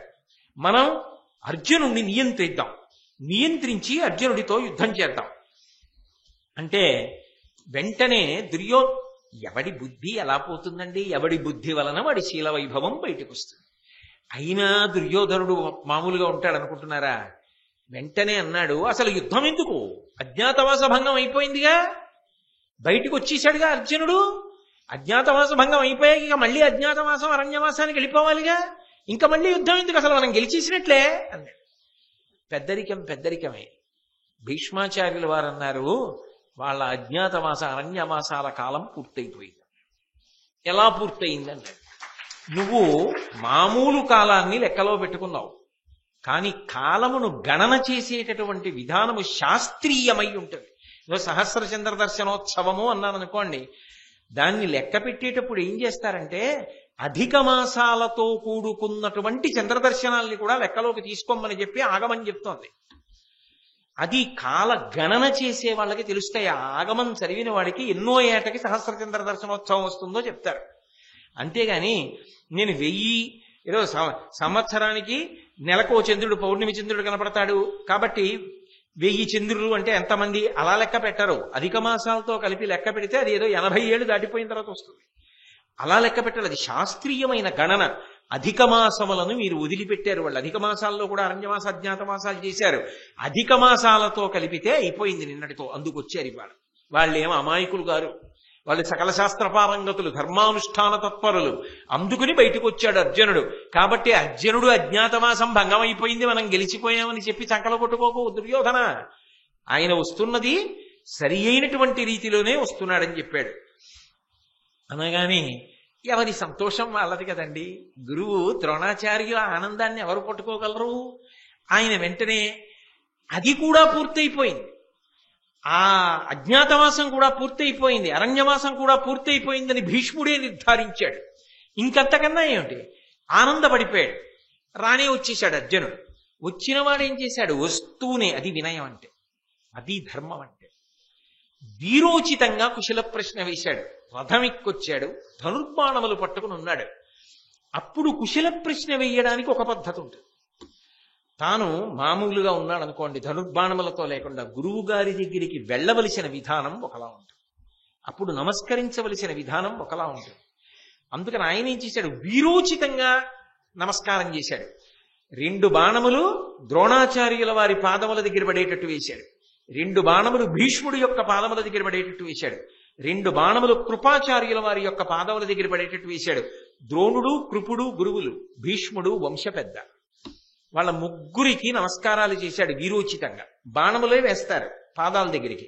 2 బాణములు చెవుల పక్క నుంచి దూసుకుపోవాలి, అంటే కుశలం అడిగినట్టు. మీరు కుశలమా, క్షేమంగా ఉన్నారా అని అడిగినట్టు. నోటితో మాట్లాడకూడదు, బాణప్రయోగం చేసి చెప్పాలి. అవి చెవుల పక్క నుంచి వెళ్ళిపోవాలి, అంతేగాని చేయితే జారిందండి అనకూడదు, అంత అందంగా వెయ్యాలి. అది మహానుభావుడు అర్జునుడంటే. ఆయన భీష్ముడి చెవుల పక్క నుంచి, కృపుడి చెవుల పక్క నుంచి, ద్రోణుడి చెవుల పక్క నుంచి బాణం వేశాడు. భీష్ముడు సంతోషించాడు, కృపాచార్యుడి సంతోషించాడు, ద్రోణుడి సంతోషం ఆపులుకోలేకపోయాడు. బిందె నిండిపోయిందనుకోండి, నీరు ఎక్కడ పడుతుంది, అంచుల నుంచి జారిపోతుంది. గురువు సంతోషం గురువుదే. గురువు గారు అటువంటి శిష్యుడు దొరికినప్పుడు ఎక్కడ ఆగగలడండి, ఆగలేకపోయాడు. ఎంతమంది తిట్టినా ఆయన సంతోషం అయింది. వాడు యోగ్యుడురా, ఎన్ని జన్మలు ఎత్తితే వాడి స్థాయి మీరు పొందగలరు. దుర్యోధనుడు, కర్ణుడు, అర్జునుడు కాగలరా? అందుకని ఆయన వెంటనే అన్నాడు, విలసద్గాండివచాలనోద్ధతి కనద్విజ్జుల్లతాలీలగా అలగస్పార కపిధ్వజధ్వని సముద్యద్గర్జ చందంబుగా జలదాకారతనుంది తేరు ఇతడు పర్జన్యాకృతింబోల్చే దుర్బల తీవ్రాది నిదాగ దుర్విష గర్వస్ఫూర్తి నిర్మూర్తిగా. ఈ అర్జునుడు రథమెక్కి వచ్చి నిలబడి ఆ బాణప్రయోగం చేస్తూ ఉంటే నాకు ఎంత సంతోషంగా ఉందంటే, భీష్మాచార్య, అతను పట్టుకున్నటువంటి గాంధీవన్ నాకు మెరుపు తీగలా కనపడుతోంది. అలాగే అలఘస్పార కపిధ్వజధ్వని సముద్యద్గర్జ చందంబుగా, ఆ కపిధ్వజం నుంచి వచ్చేసేటటువంటి ఆ ధ్వని ఉన్నదే, ఆ శబ్దం ఉన్నదే, అది ఏదో ఉరుము ఉరుముతున్నట్టుగా ఉంది.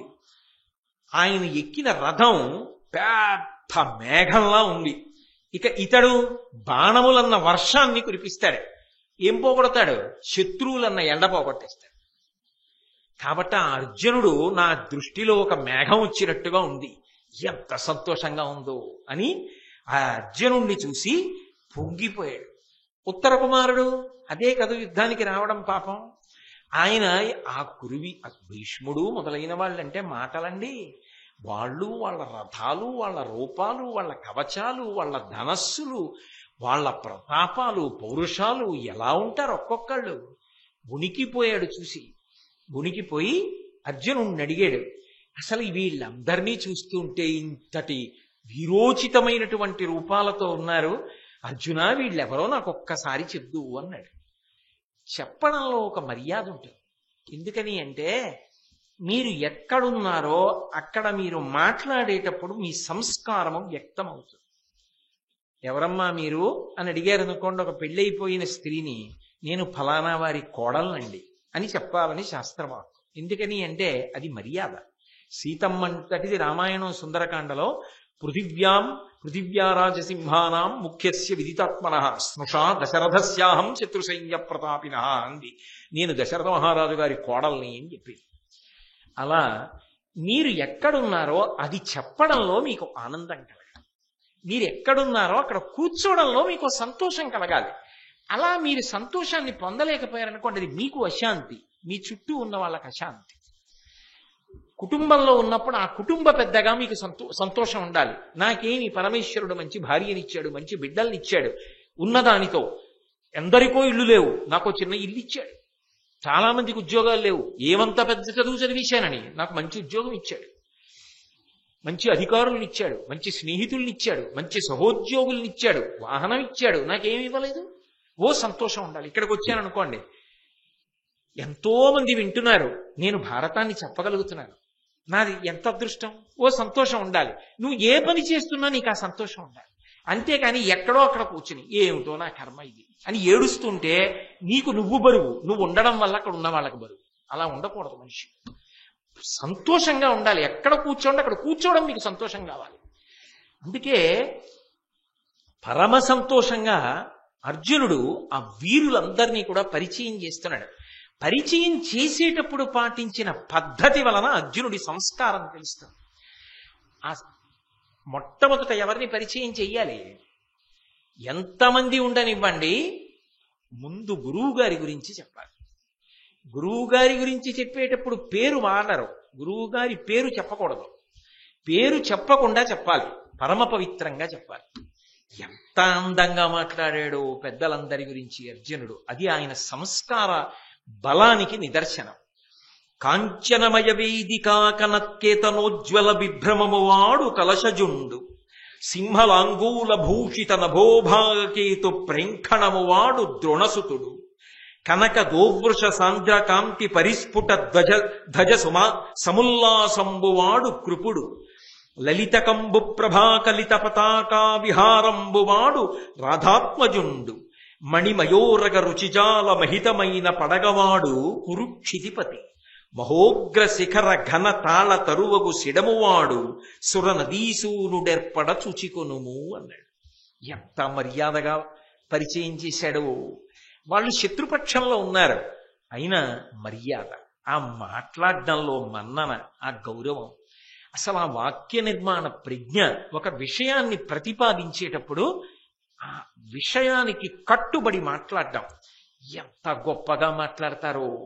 కాంచనమయ వేదికా కనత్కేతనోజ్వల విభ్రమము వాడు కలశజుండు అని చెప్పి ఊరుకుంటాడా? రెండు చేతులతో నమస్కరించి చెప్తాడు ఆ మాట. ఎవరిని చెప్తున్నాడు ముందు? అదిగో పతాకాల్ని బట్టి చెప్తున్నాడు. బంగారు వేదిక గుర్తుగా కలిగినటువంటి పతాకం రథం మీద ఎగురుతున్నవాడున్నాడే, ఆయన కలశజుండు, కలశంలోంచి పుట్టినవాడు. పేరు చెప్పలేదు. ఎవరు కలశంలోంచి పుట్టినవాడు? ద్రోణుడు. అంటే ముందు ఎవరి గురించి మాట్లాడాడు? గురువు గారి గురించి మాట్లాడాడు. అది సంస్కార బలం అంటే. ఆ గురువుని తలుచుకుని పొంగిపోతారు. గురువుకి అర్జునుడిని చూడడం ఎంత సంతోషమో, అర్జునుడికి గురువు గారిని చూడడం అంత ఆనందం, అంత వినయం. అందుకే కాంచనమయ వేదికా కనత్కేతనోజ్వల విభ్రమము వాడు కలశజుండు, సింహలాంగూల భూషిత నభోభాగకేతు ప్రేంఖణము వాడు ద్రోణసుతుడు. గురువుతో సమానం గురుపుత్రుడు. అందుకని గురుపుత్రుణ్ణి చెప్తున్నాడు ఇప్పుడు. చెప్తూ అదిగో రథం మీద పతాక ఉంది, ఆ పతాకం మీద సింహం యొక్క తోక ఎగురుతోందే, తోక ముద్రింపబడి ఉన్నదే, పతాకం మీద సింహము యొక్క తోక ఉన్న రథమున్నడు వాడున్నాడే, ఆయన మా గురుపుత్రుడు అన్నాడు తప్ప పేరు చెప్పలేదు. గురువుతో సమానం కదా, ద్రోణసుతుడు, ద్రోణుని యొక్క సుతుడు అన్నాడు. ఇక్కడ ద్రోణుడి పేరు చెప్పాడు, కానీ ద్రోణసుతుడు ఎవరో పేరు అన్నా. ద్రోణసుతుడు కనక గోవృష సాంద్రకాంతి పరిస్ఫుట ధ్వజ సముల్లాసంబువాడు కృపుడు. బంగారు రంగులో ఉండేటటువంటి ఆవు ఎద్దు కలిసి ఉన్నటువంటి ఆ పతాకం రథం మీద ఎగురుతున్నవాడున్నాడే, ఆయన కృపాచార్యుడు. లలితకంబు ప్రభాకలిత పతాకా విహారంబువాడు రాధాత్మజుండు. అదిగో ఆ లలితమైనటువంటి అందమైనటువంటి కాంతి కలిగినటువంటి శంఖం ఒకటి పతాకం మీద గుర్తుగా కలిగిన వాడున్నాడే, ఆయనే కర్ణుడు. రాధాత్మజుండు మణిమయోరగ రుచిజాల మహితమైన పడగవాడు కురుక్షితిపతి. మాణిక్యములతో తయారు చేయబడినటువంటి పడగ, ఒక పాము యొక్క పడగని తన పతాకం మీద గుర్తుగా పెట్టుకున్న రథంలో నించున్నాడే, వాడు దుర్యోధనుడు. కురుక్షితిపతి మహోగ్ర శిఖర ఘన తాళ తరువగు సిడమువాడు సురనదీసూనుడు. చివర చెప్పినా తక్కువవాడు కాడు. ముందు గురువుని చెప్పాడు, అంత గొప్ప చివర చెప్పాడు. ఊరేగింపు కూడా ఏమిటంటే ముందు ఎంత పెద్దవాళ్ళు ఉంటారో వెనక అంతమంది పెద్దలు ఉండాలి. కాబట్టి మహానుభావుడిని పరిచయం చేస్తున్నాడు, విశేషణం వేసి చెప్తున్నాడు. జీవితంలో ఈ సంస్కారం అలవాటు కావాలండి. కొంతమంది పెద్దల పేర్లు చెప్పేటప్పుడు ఆ గౌరవం, ఆ మర్యాద, చక్కగా అలా మాట్లాడడం రావాలి, ఆ సంస్కార బలం. అంతేగాని అందరినీ ప్రతి వారిని పట్టుకుని ఏకవచన ప్రయోగం చేయడం, ఎదురుగుండా లేరు అనేటప్పటికీ తక్కువ చేసి మాట్లాడుతూ ఉండడం, అది తగినంత ప్రాతిపదిక లేకుండా విమర్శ చేయడం, ఇవి హేయమైనటువంటి విషయాలు. వాటి జోలికి వెళ్ళకూడదు. సంస్కార బలం అంటే తన ఎదురుగుండా శత్రువుగా నిలబడినా కూడా ఎంత మర్యాదగా మాట్లాడుతున్నాడో చూడండి. ఇది అర్జున సంస్కారం అంటే. కాబట్టి శిఖర ఘనతాళ తరువగు శిలమువాడు, పెద్ద శిఖరం ఎలా ఉంటుందో అంత పెద్ద తాటి చెట్టు గుర్తుగా పతాకం మీద ఉన్నాడే ఆయన సురనదీసూనుడేర్పడ చూసికొనుము. అదిగో మహానుభావుడు గాంగేయుడు. ఆ గాంగేయుడున్నాడే ఆయన భీష్మాచార్యుల వారు, మా వంశానికి అంతటికీ పెద్దవాడు అని ఆ భీష్మాచార్యుల వారిని చూపించాడు. చూపించి వెంటనే ఉత్తర కుమారుడితో ఒక మాట చెప్పాడు. మరి సారథిగా ఉన్నాడు కదూ, గురునకు ప్రదక్షిణంబుగ నరదము పోనిత్తం. ఎదురుగుండా ఉన్నవారు గురువు గారు సుమా. ఎట్టి పరిస్థితులలో నువ్వు రథం నడిపేటప్పుడు గురువు గారికి అప్రదక్షిణంగా మన రథం వెళ్ళడానికి వీల్లేదు. ఎంత మర్యాద చూడండి. అంటే గురువు గారు నా కుడి చేతి పక్కకు ఉండాలి తప్ప ఆయన నా ఎడం చేతి పక్కకు వచ్చేలా రథం నడపద్దు. ఎడం పక్కకు వస్తే అప్రదక్షిణం. దక్షిణం అంటే కుడి, ప్రదక్షిణం అంటే ఎంత తిరిగినా కుడి పక్కకే ఉంటే ప్రదక్షిణం అంటారు. నేను ఇలా వెళ్ళాను అనుకోండి, ముందు ఇలా వెళ్ళాను అనుకోండి, ఇది నాకు కుడి చేతి పక్కకు ఉంటుంది. కుడి చేతి పక్కకు ఉంటే దక్షిణం. నేను ఇలా వచ్చాను అనుకోండి, ఎడం పక్కకి వెళ్ళింది అంటే అది ప్రదక్షిణం కాదు. నేను ఇలా వెళ్ళి ఇలా వచ్చాను అనుకోండి, నాకు కుడి చేతి పక్కకే ఉంది. అలా వచ్చాను అనుకోండి, కుడి పక్కకు ఉంది. ఇలా ఉందనుకోండి, కుడి పక్కకే ఉంది. అంటే దేని చుట్టూ నేను అలా తిరుగుతానో అది నాకు ఉద్ధారకమని గుర్తు. అది నాకు పరమ పూజనీయము, అత్యంత గౌరవప్రదమైనది. అంటే అది ఎప్పుడూ కుడి చేతి వైపే ఉండేటట్టుగా తిరగాలి తప్ప అది మన ఎడం చేతి వైపుకి వచ్చేటట్టుగా తిరగకూడదు. అలా తిరగకుండా మర్యాద పాటిస్తే దాన్ని ప్రదక్షిణంగా వెళ్ళారు అంటారు. నేను వచ్చి కూర్చోవాలనుకోండి, దీని మీద ఇలా కూర్చోకూడదు, ఇలా వచ్చి కూర్చోవాలి. కూర్చుంటే ప్రదక్షిణంగా వచ్చారు అంటారు. అంతేగాని అప్రదక్షిణంగా వెళ్ళకూడదు. ఆయన మా గురువు గారు. నువ్వు తెలియక రథం నడిపేటప్పుడు సారథిగా మొట్టమొదటిసారి కూర్చున్నావు కదా, రథాన్ని చటుక్కన ఆయనకి అప్రదక్షిణంగా తీసుకెడతావేమో, తీసుకెళ్ళద్దు. ఎప్పుడూ కూడా ఆయన రథం నాకు కుడి చేతి వైపు ఉండాలి. ఆయనకి ప్రదక్షిణంగా వెళ్ళాలి తప్ప అప్రదక్షిణంగా వెళ్ళకూడదు. ఆ గురువుకి శిష్యుడి మీద ఎంత ప్రీతి, ఆ శిష్యుడికి గురువు మీద ఎంత భక్తి. ఏమి గురు శిష్యులు. ఆషాఢమాసంలో చెప్పుకోవడం, దక్షిణాయనం రావడం, అయ్యప్ప క్షేత్రం, మనమెంత భాగ్యవంతులు. కాబట్టి ఈ మహాపురుషుడు ఎడం పరిభవము వలదు. ఏ కారణము చేత కూడా ఈయన అగౌరవపరపబడకూడదు. కించెత్తు కూడా అగౌరవం ఆయన పట్ల పనికిరాదు సుమా. ఆయన గురువు. అది దుర్యోధనుడైతే, అది కర్ణుడైతే వాళ్ళ జీవితాలు అలా ఉంటాయి, వీళ్ళ జీవితాలు ఇలా ఉంటాయి. నేను ఒక్కటి చెప్పనా, మనం గౌరవం ఇవ్వడం వల్ల కాదు అవతలవాడి గౌరవం, గౌరవించి మన గౌరవం నిలబడు. కాబట్టి ఈ మహాపురుషుడు ఎడం పరిభవము వలదు, ఈతడు కురుకుల నృపతనయ శిక్షకుడు సుమ్మనగా. మొత్తం కురువంశంలో ఉన్న వాళ్ళమందరం విలువిద్య ఆయన దగ్గరే నేర్చుకున్నాం. నాకే కాదు, మా అందరికీ ఆయన గురువు. ఇంతమంది శిష్యుల్ని తయారు చేసిన మహానుభావుడు. చాలా జాగ్రత్త సుమా. ఎంత గొప్పగా మాట్లాడాడండి. శస్త్రప్రకార నిపుణుండు, అస్త్రవిధుడు, దూరపాతనభి అభీలుడు, వర్చస్త్రాసిత రిపుడు, ధనుశాస్త్ర పరిజ్ఞాన ఘనుడు, అసదృశుడు శక్తిన్. ఏమనుకుంటున్నావు మా గురువు గారంటే? ఉత్తర కుమార, శస్త్రప్రకార నిపుణుడు. ఏదైనా ఒక శస్త్రాన్ని ప్రయోగించడం అంటే ఆయన తర్వాతే. శూలమైనా, కత్తి అయినా, ఏదైనా సరే, తోమరమైనా అలా ప్రయోగిస్తాడు. అంత నైపుణ్యం ఉన్నవారు మా గురువు గారు. అస్త్రవిధుడు, సమస్త అస్త్రములు ఆయనకి తెలుసు. దూరపాతనాభీలుడు, ఎంత దూరంలో ఉన్న లక్ష్యాన్నైనా సరే గురి చూసి కొట్టగలరు మా గురువు గారు. వర్చస్త్రాసిత రిపుడు, ఆయన కొట్టడం వరకు ఎందుకయ్యా, ఆయన వర్చస్సు చాలు పడగొట్టేస్తుంది అవతల వారు. ఆ వస్తున్నవాడి కిరీటం, శంఖం, కపిధ్వజం వింటినారి, దానికి పొంగిపోయాడు గురువుగారు. గురువుగారి వర్చస్సు గురించి పొంగిపోతున్నాడు శిష్యుడు. అది గురు శిష్య సంబంధం, అది వాళ్ళ ప్రేమ అంటే. కాబట్టి వర్చస్త్రాసిత రిపుడు, ధనుశాస్త్ర పరిజ్ఞాన ఘనుడు. ధనుశాస్త్రంలో ఇన్ని మించిన వాడు లేరు, అంత ఘనుడు. అసదృశుడు శక్తిన్, ఆయన అసలు పక్కన పోల్చి చూపించడానికి ఇంకొకడు ఆయనతో ఉండరు. అంతటి మహానుభావుడు. గురువు అన్న మాట ఎక్కడ వాడినా అదే ఉండాలి. మా గురువు గారి కన్నా నాకు తెలిసినంత వరకు ఘనులు ఎవరూ లేరనే అనాలంతే. అదే గురువు అంటే గొప్ప.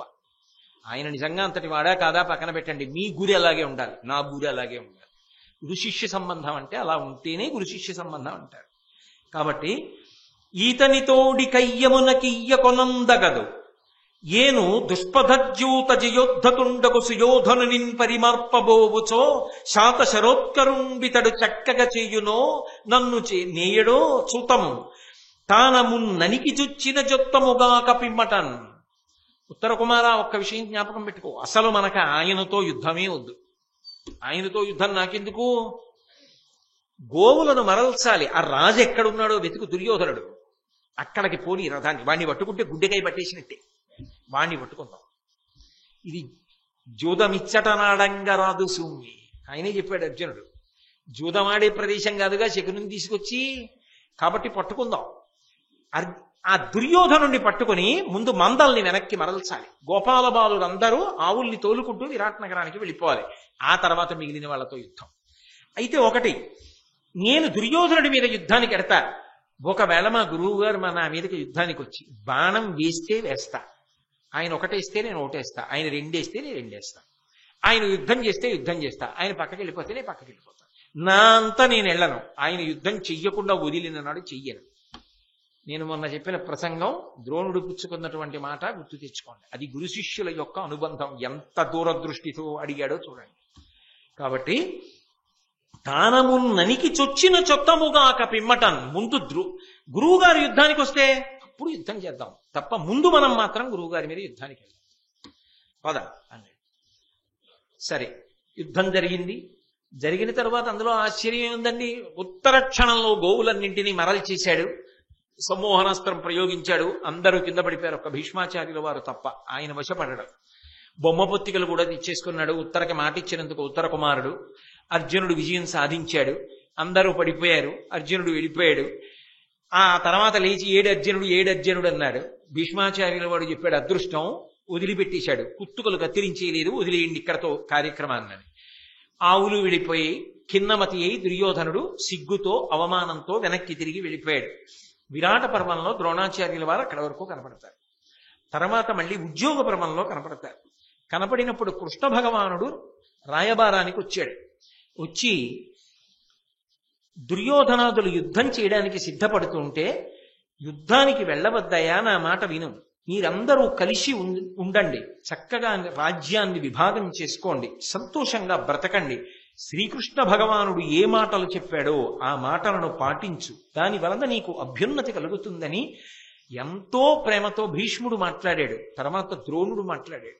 మహానుభావుడు ఆ ద్రోణుడు మాట్లాడుతున్నప్పుడు ఎంత ప్రేమగా మాట్లాడతాడు. పెద్దరికం అంటే పెద్దరికం కదండి. అసలు ఆ మాట తీరు చూడండి.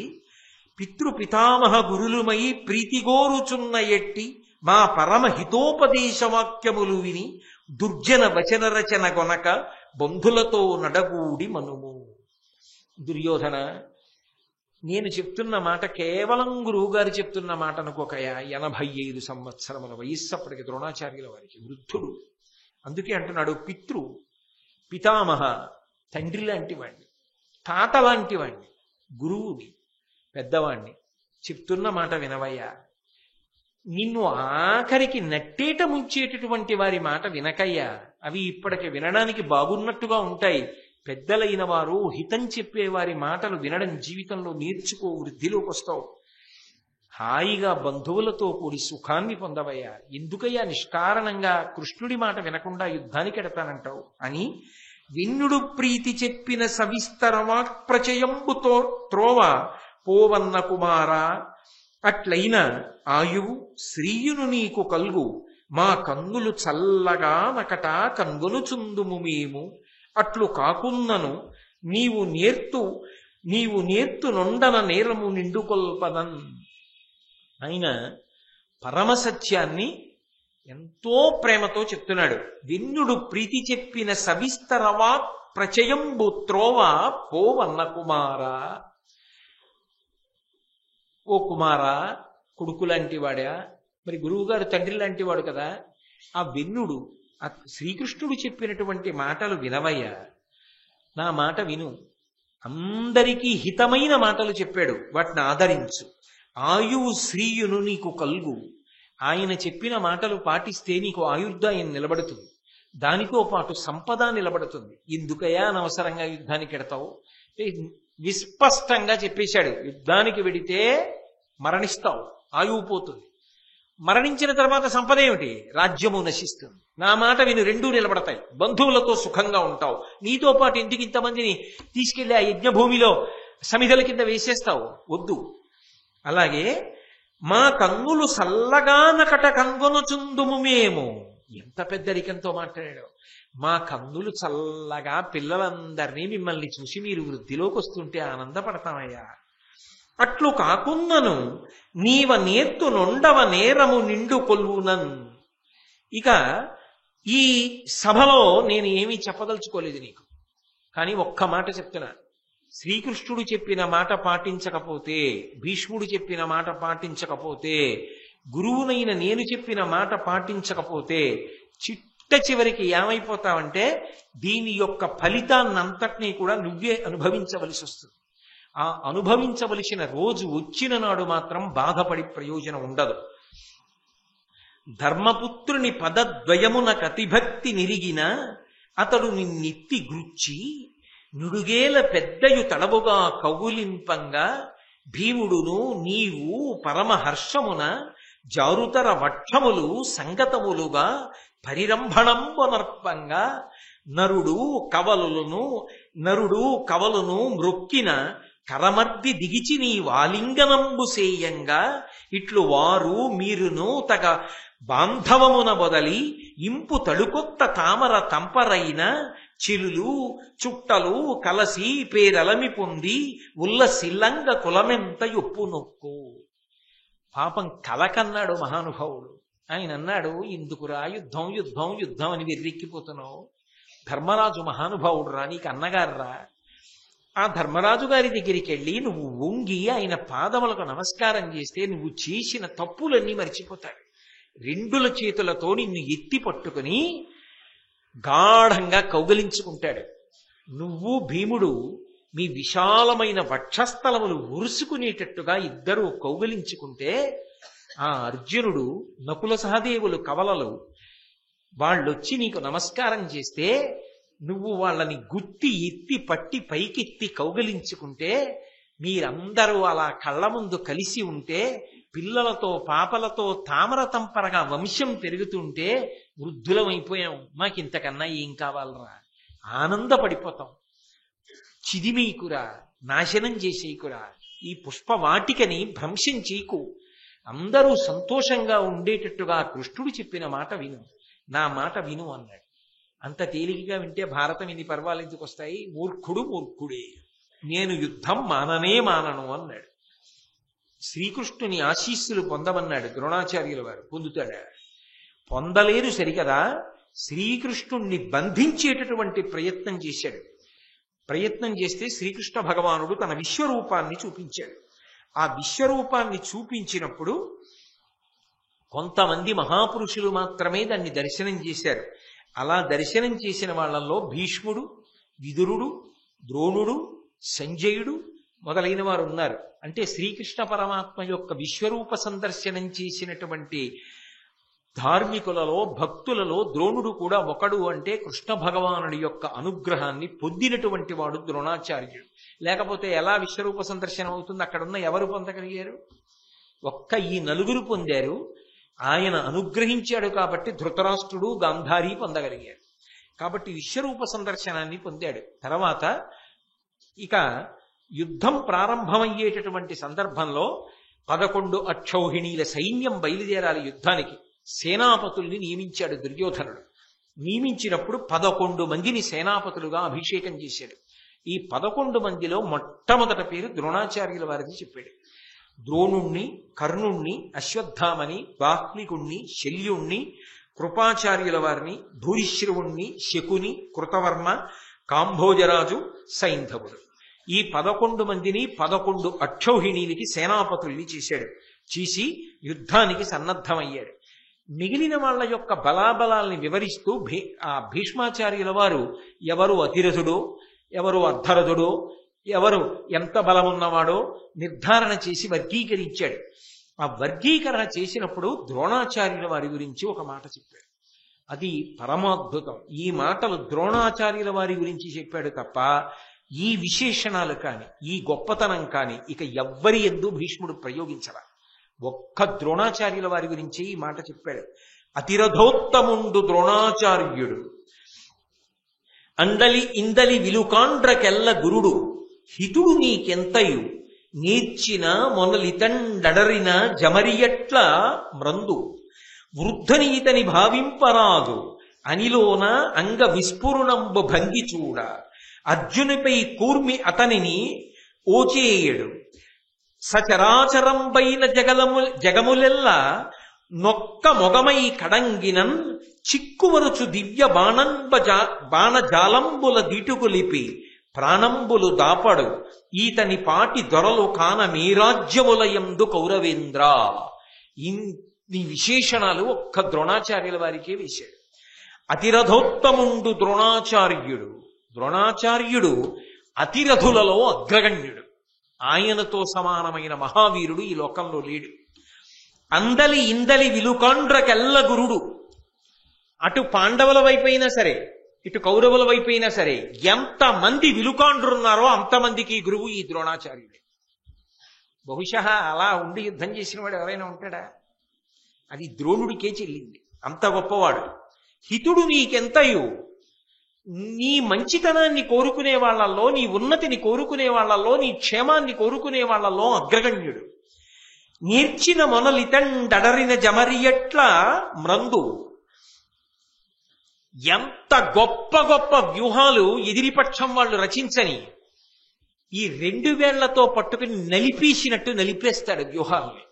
ఆయనని బంధించగలిగిన వ్యూహం, ఆయనని బాధ పెట్టగలిగిన వ్యూహరచన చేయడం ఎవడికి సాధ్యం కాదు.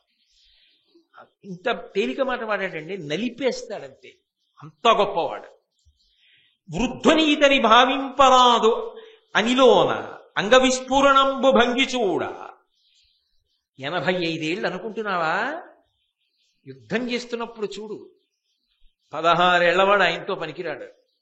అలా చేస్తాడు. ఆయన శరీర పటుత్వం అలా ఉంటుంది. అంత గొప్ప శరీర పటుత్వం. అటువంటి యుద్ధం చేయగలడు. అంతేకాదు అర్జునిపై కూర్మి అతన్ని నోచేయడు. అర్జునుడు అంటే చాలా ప్రేమ. అతనితో మాత్రం యుద్ధం చేయడు, బాణాలు వేయడు. సచరాచరంబైన జగంబులెల్ల నొక్క మొగమై కడంగినన్ చిక్కువరచు దివ్య బాణ జాలంబుల దిటుగొలిపి. ఒకళ్ళు ఇద్దరు కాదు, సమస్త చరాచర ప్రపంచములన్నీ ఒక ఎత్తు. ద్రోణుడు ఒకవైపు ఉంటే వాళ్ళందరూ కలిపి విడిచిపెట్టిన బాణాలన్నింటినీ ద్రోణుడు ఒక్కడే నిచ్చేస్తాడు. ఇది ఎవరు చెప్తున్న మాట? భీష్ముడు చేస్తున్న నిర్ణయం. అంతటి మహావీరుడు. దివ్య బాణ జాలంబుల దిటుగొలిపి ప్రాణముల డాపడవు. అసలు ప్రాణముల మీద భీతే లేదు, బతకాలన్న కోరికే లేదు. అంత పిరికివాడు కాడు. ఈతని సాటి దొరల కానమే రాజ్యములయందు కౌరవేంద్ర. అసలు రాజ్య పరిపాలన చేసేటటువంటి క్షత్రియుల్లో కూడా ఇతనితో సమానమైన వీరుడు లేడు. అంటే ఇంత పెద్ద స్థాయినిచ్చి ద్రోణాచార్యుల వారి గురించి మహానుభావుడు భీష్ముడు మాట్లాడాడు అంటే ద్రోణుడు ఎంత గొప్పవాడో మీకు అర్థమవుతుంది. కురుక్షేత్ర యుద్ధ భూమిలో కలుసుకున్నారు. 2 పక్షాలు 2 వైపులా నిలబడ్డాయి. ఇటు భీష్ముడు సర్వసైన్యాధిపతి, ద్రోణుడు నిలబడి ఉన్నాడు. ధర్మరాజు గారు అవతల వైపు నుంచి యుద్ధానికి ఇంకా సిద్ధం అవ్వాలి. అటువంటి సమయంలో అకస్మాత్తుగా ధర్మరాజు గారు ఒక పని చేశాడు. భీష్మ ద్రోణాదుల వద్దకు వెళ్లాలనుకున్నాడు. అనుకుని సమరకౌతుకి అయిన అజాతశత్రుడు ఒప్పు మిగిలెడు మైమరు ఊడ్చి ఆయుధములతో కూడా తన అరదమున పెట్టి ఇలకు దిగి మౌని అయి కరంబులు మొగుడ్చి. అకస్మాత్తుగా కవచం విప్పేశాడు, రథంలో పెట్టేశాడు. తన దగ్గరున్న ఆయుధాలు తీశాడు, రథంలో పెట్టేశాడు. 2 చేతులు జోడించి నమస్కారం చేస్తూ మౌనంగా బయలుదేరి వెళ్ళిపోతున్నాడు. హడిలిపోయారు మిగిలినటువంటి తమ్ముళ్ళు, మిగిలిన వీరులు.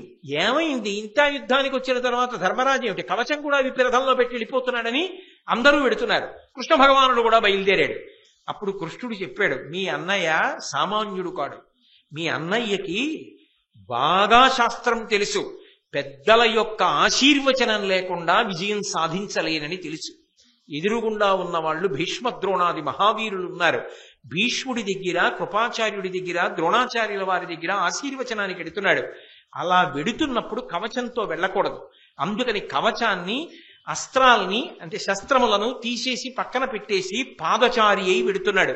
మౌనంగా 2 చేతులు కైమోడ్చి వెడుతున్నాడు. మీరు కూడా మాట్లాడకుండా ఆయన అనుగమించండి అన్నాడు. అందరూ కైమోడ్చి వెళ్ళారు. వెళ్ళిన తర్వాత మొట్టమొదట భీష్ముడికి నమస్కారం చేశాడు, మాట్లాడాడు. భీష్ముడి గురించి విన్నప్పుడు ఇంద్రుగాని ద్రోణాచార్యుల వారి దగ్గరికి వెళ్ళాడు. ఆయనకి నమస్కారం చేశాడు. ఏం కావాలన్నాడు. నాకు విజయం కలగాలని ఆశీర్వచనం ఇవ్వండి గురుదేవా అన్నాడు. ఆయన నవ్వు నవ్వాడు. ఎక్కడున్నాడు? శత్రుపక్షంలో ఉన్నాడు. శత్రుపక్షంలో ఉన్న గురువు గారిని ఏమడిగాడు? నేను గెలవాలని నాకు వరం ఇవ్వండి అని అడిగాడు. అడిగితే ద్రోణాచార్యుల వారు నవ్వి అన్నాడు, నీకు ఇంకొకరి దీవెనలు ఎందుకు? ఇంకొకరు చెప్పవలసిన అవసరం ఏమిటి? నీ పక్షాన శ్రీకృష్ణుడు ఉన్నాడుగా. ధర్మం ఎక్కడుంటుందో అక్కడ కృష్ణుడు ఉంటాడుగా. కృష్ణుడు భగవానుడుగా. యువతల వైపు ఎంత బలగా ఉన్నా ధర్మం ఉన్న వైపు గెలుస్తుందా, ధర్మం లేని వైపు గెలుస్తుందా? కాబట్టి ప్రత్యేకంగా ఇంకా ఆశీర్వదించాలా? నువ్వు గెలిచి తీరుతావు ధర్మజా. గురువుగారు మీ ఆశీర్వచనం చాలా సంతోషం. కానీ గురువుగారు మీరు ఆయుధం చేతిలో పట్టుకుని రథంలో కూర్చుని అవతల వైపు నుంచి యుద్ధం చేస్తుంటే మేము గెలుస్తామా? మీరు ఉన్నంత కాలం, మీరు ధనుర్బాణములు పట్టుకున్నంత కాలం గెలవం కదా, మీరు ఎలా చనిపోతారు గురువుగారు అని అడిగాడు. ఎంత మెత్తని కత్తో చూడండి. కానీ నేను మీకు మొన్ననే మనవి చేశాను కదా, ఆయన ఎటూ సిద్ధపడిపోయాడు. శరీరం వదిలిపెట్టాలి కదా, అది యుద్ధ భూమిలోనే వదిలిపెట్టాలి. కాబట్టి ఆయన అన్నాడు, నా చేతిలో ఆయుధం ఉన్నంతసేపు నన్ను చెనకగలిగిన వాడు లేడు. నేను ఒకవేళ ఉపవాసం పాటించి, ఉపవాసం అంటే మౌనం, భగవంతుడి గురించి ఆలోచిస్తూ యుద్ధం చేస్తున్న వాడిని అకస్మాత్తుగా అస్త్రాలు విడిచిపెట్టేసి మౌనం పాటించి నిశ్శబ్దంగా కూర్చుని ఉండిపోతే నన్ను చంపేయచ్చు. కానీ నన్ను అలా చంపేయాలంటే నాకు ఏదో ఒక పెద్ద కీడుకి సంబంధించిన వార్త వినపడాలి. అది కూడా పరమ నమ్మకస్తుడైన వాడెవరో నాతో ఆ మాట చెప్పాలి. ఆ మాట నేను నమ్మితే అన్నీ వదిలిపెట్టేస్తాను. వదిలిపెట్టేస్తే నన్ను చంపేయచ్చు ధర్మరాజా. చాలు గురువు గారు, ఎవరి ధర్మం వాళ్ళదే. ఇది తప్పని మీరు అనడానికి లేదు. మరి ఆయన యుద్ధానికి వచ్చాడు. ద్రోణుడు ఎన్నాళ్ళు శరీరంతో ఉంటా? ధర్మం నెగ్గాలి, తాను వెళ్ళిపోవాలి. కాబట్టి ఆయన చెప్పేశాడు. ఎంతంత ధర్మాత్ములు. కాబట్టి ఆయన సిద్ధపడ్డాడు. కానీ ఒకానొకప్పుడు ద్రోణుడంతటి వాడు కూడా చెయ్యకూడనటువంటి పని, చెయ్యరాని పని ఒకటి మాత్రం చేశాడు. ఏదది అంటారేమో, నిండు సభలో ద్రౌపదీదేవి యొక్క వస్త్రాపహరణం జరుగుతుంటే ఇంతమంది పెద్దలున్నారు, భీష్మద్రోణాదులు. సభలో ఉన్నప్పుడు ధర్మం చెప్పాలి, ధర్మాత్ములు ధర్మం చెప్పండి అని అడిగింది ద్రౌపదీదేవి. కానీ వాళ్ళు కొన్ని కారణముల చేత చెప్పడం మానేశారు. ఎందుకనంటే అమ్మా నీ ఎందు తప్పు లేదు అన్నారు అనుకోండి, ఆవిడ శపిస్తుంది, కళ్ళ ముందు వంశాలు కూలిపోతాయని ఊరుకున్నారు. విదురుడు అప్పుడే చెప్పాడు, ధర్మం తెలిసి చెప్పకపోతే మహాదోషం సంక్రమిస్తుందని. ఒక కులకాంత, ఒక మహాపతివ్రత అడిగితే చెప్పలేదు జవాబు. అడిగితే జవాబు చెప్పకుండా ఊరుకుండిపోయినటువంటి దోషం వదిలిపెట్టదు అని విదురుడు ఆనాడే చెప్పాడు. అందుకే కుంతీదేవి చెప్పింది, ఆనాడు సభలో ధర్మానికి నిలబడి మాట్లాడిన వాడు విదురుడు ఒక్కడే, సమాజమునకు ఆదర్శప్రాయుడు అంది. ద్రోణుడు కాని భీష్ముడు కాని ఆ దోషం చేసిన వాళ్లే. దానికి యుద్ధభూమిలో మరణించి తీరవలసినదే. కర్మాకర్మ ఫలప్రదాత అయిన పరమేశ్వరుడు పడగొట్టేస్తాడు. కాబట్టి శరీరం వదిలిపెట్టేస్తానని తెలుసు, తను చేసింది ఏమిటో కూడా తెలుసు. అందుకే పడిపోవడానికే సిద్ధపడిపోయాడు. అందుకే ఎలా పడిపోతాడో కూడా చెప్పించాడు.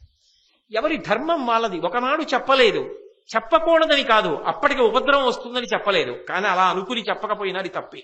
విదురుడే చెప్పేశాడు అక్కడ తీర్పు. కాబట్టి ఇప్పుడు యుద్ధం ప్రారంభమైన తర్వాత దృష్టజ్యుమ్నుడు, ద్రోణాచార్యుడు యుద్ధం చేశారు. ఆ ద్రోణాచార్యుల వారు దృష్టజ్యుమ్నుడితో చేస్తున్నటువంటి యుద్ధాన్ని తట్టుకోలేకపోతే ఆ దృష్టజ్యుమ్నుడిని ఆ భీముడొచ్చి రథం మీద ఎక్కించుకుని తీసుకుని వెళ్ళిపోవలసి వచ్చింది. ఆ తర్వాత భీష్మాచార్యుల వారు మరణించాడు. ద్రోణుడికి పట్టాభిషేకం చేశారు సర్వసైన్యాధిపతిగా. పట్టాభిషేకం చేసిన తర్వాత ద్రోణాచార్యుల వారు దుర్యోధనుడికి వరం ఇచ్చాడు. సర్వసైన్యాధిపతి అయ్యారు కదా. ఇంత ప్రేమతో నన్ను భీష్ముని పిదప బలంబునకెల్లను ముఖ్య చేసి పూజించితివి, వినుతాచరణ ఫలంబును కనువాడవు వరము కోరు కౌరవనాథ. నన్ను సర్వసైన్యాధిపతిని చేశావు కదా, నీకు వరం ఇస్తాను, ఏం కావాలన్నాడు. వరమిచ్చదేని కోరెదా పరమహితము ధర్మపుత్రు ప్రాణముతోడం దురమున పట్టి భుజాభీకర కొని రామలయు మత్సాకాశంబునకున్ అన్నాడు. మీరు నిజంగా వరవిద్దామనుకుంటే నాకు ఒక మహోపకారం చేయాలి. ధర్మరాజు గారిని చంపడం కాదు, ప్రాణములతో పట్టి బంధించి నా దగ్గరికి తీసుకురండి అన్నాడు. అంటే పొంగిపోయాడు ద్రోణాచార్యుల వారు. అబ్బా ఎంత మంచివాడివిరా, ఇప్పుడు కదురా అజాతశత్రువు అన్న పేరు ధర్మరాజు పట్ల అన్వయమైంది. అంటే నేను ధర్మరాజుని బంధించి తీసుకొచ్చేస్తే యుద్ధంలో ధర్మరాజు ఓడిపోయినట్టేగా, ధర్మరాజు పక్షం ఓడిపోయినట్టుగా, బంధీకృతుడు అయిపోయాడుగా. యుద్ధంలో ఓడిపోయాడు, అయిపోయింది యుద్ధం, అప్పుడు అర్ధరాజ్యం ఇచ్చేస్తావు, నీ ఔదార్యాన్ని చాటుకుంటావు, అందుకేనా బంధించి తీసుకురమ్మన్నావు అన్నాడు. అంటే దుర్యోధనుడు అన్నాడు, అందుకు కాదు గురువు గారు, మీరు పాపం అలా అనుకుంటూ ఉంటారు, కానీ అందుకు కాదు.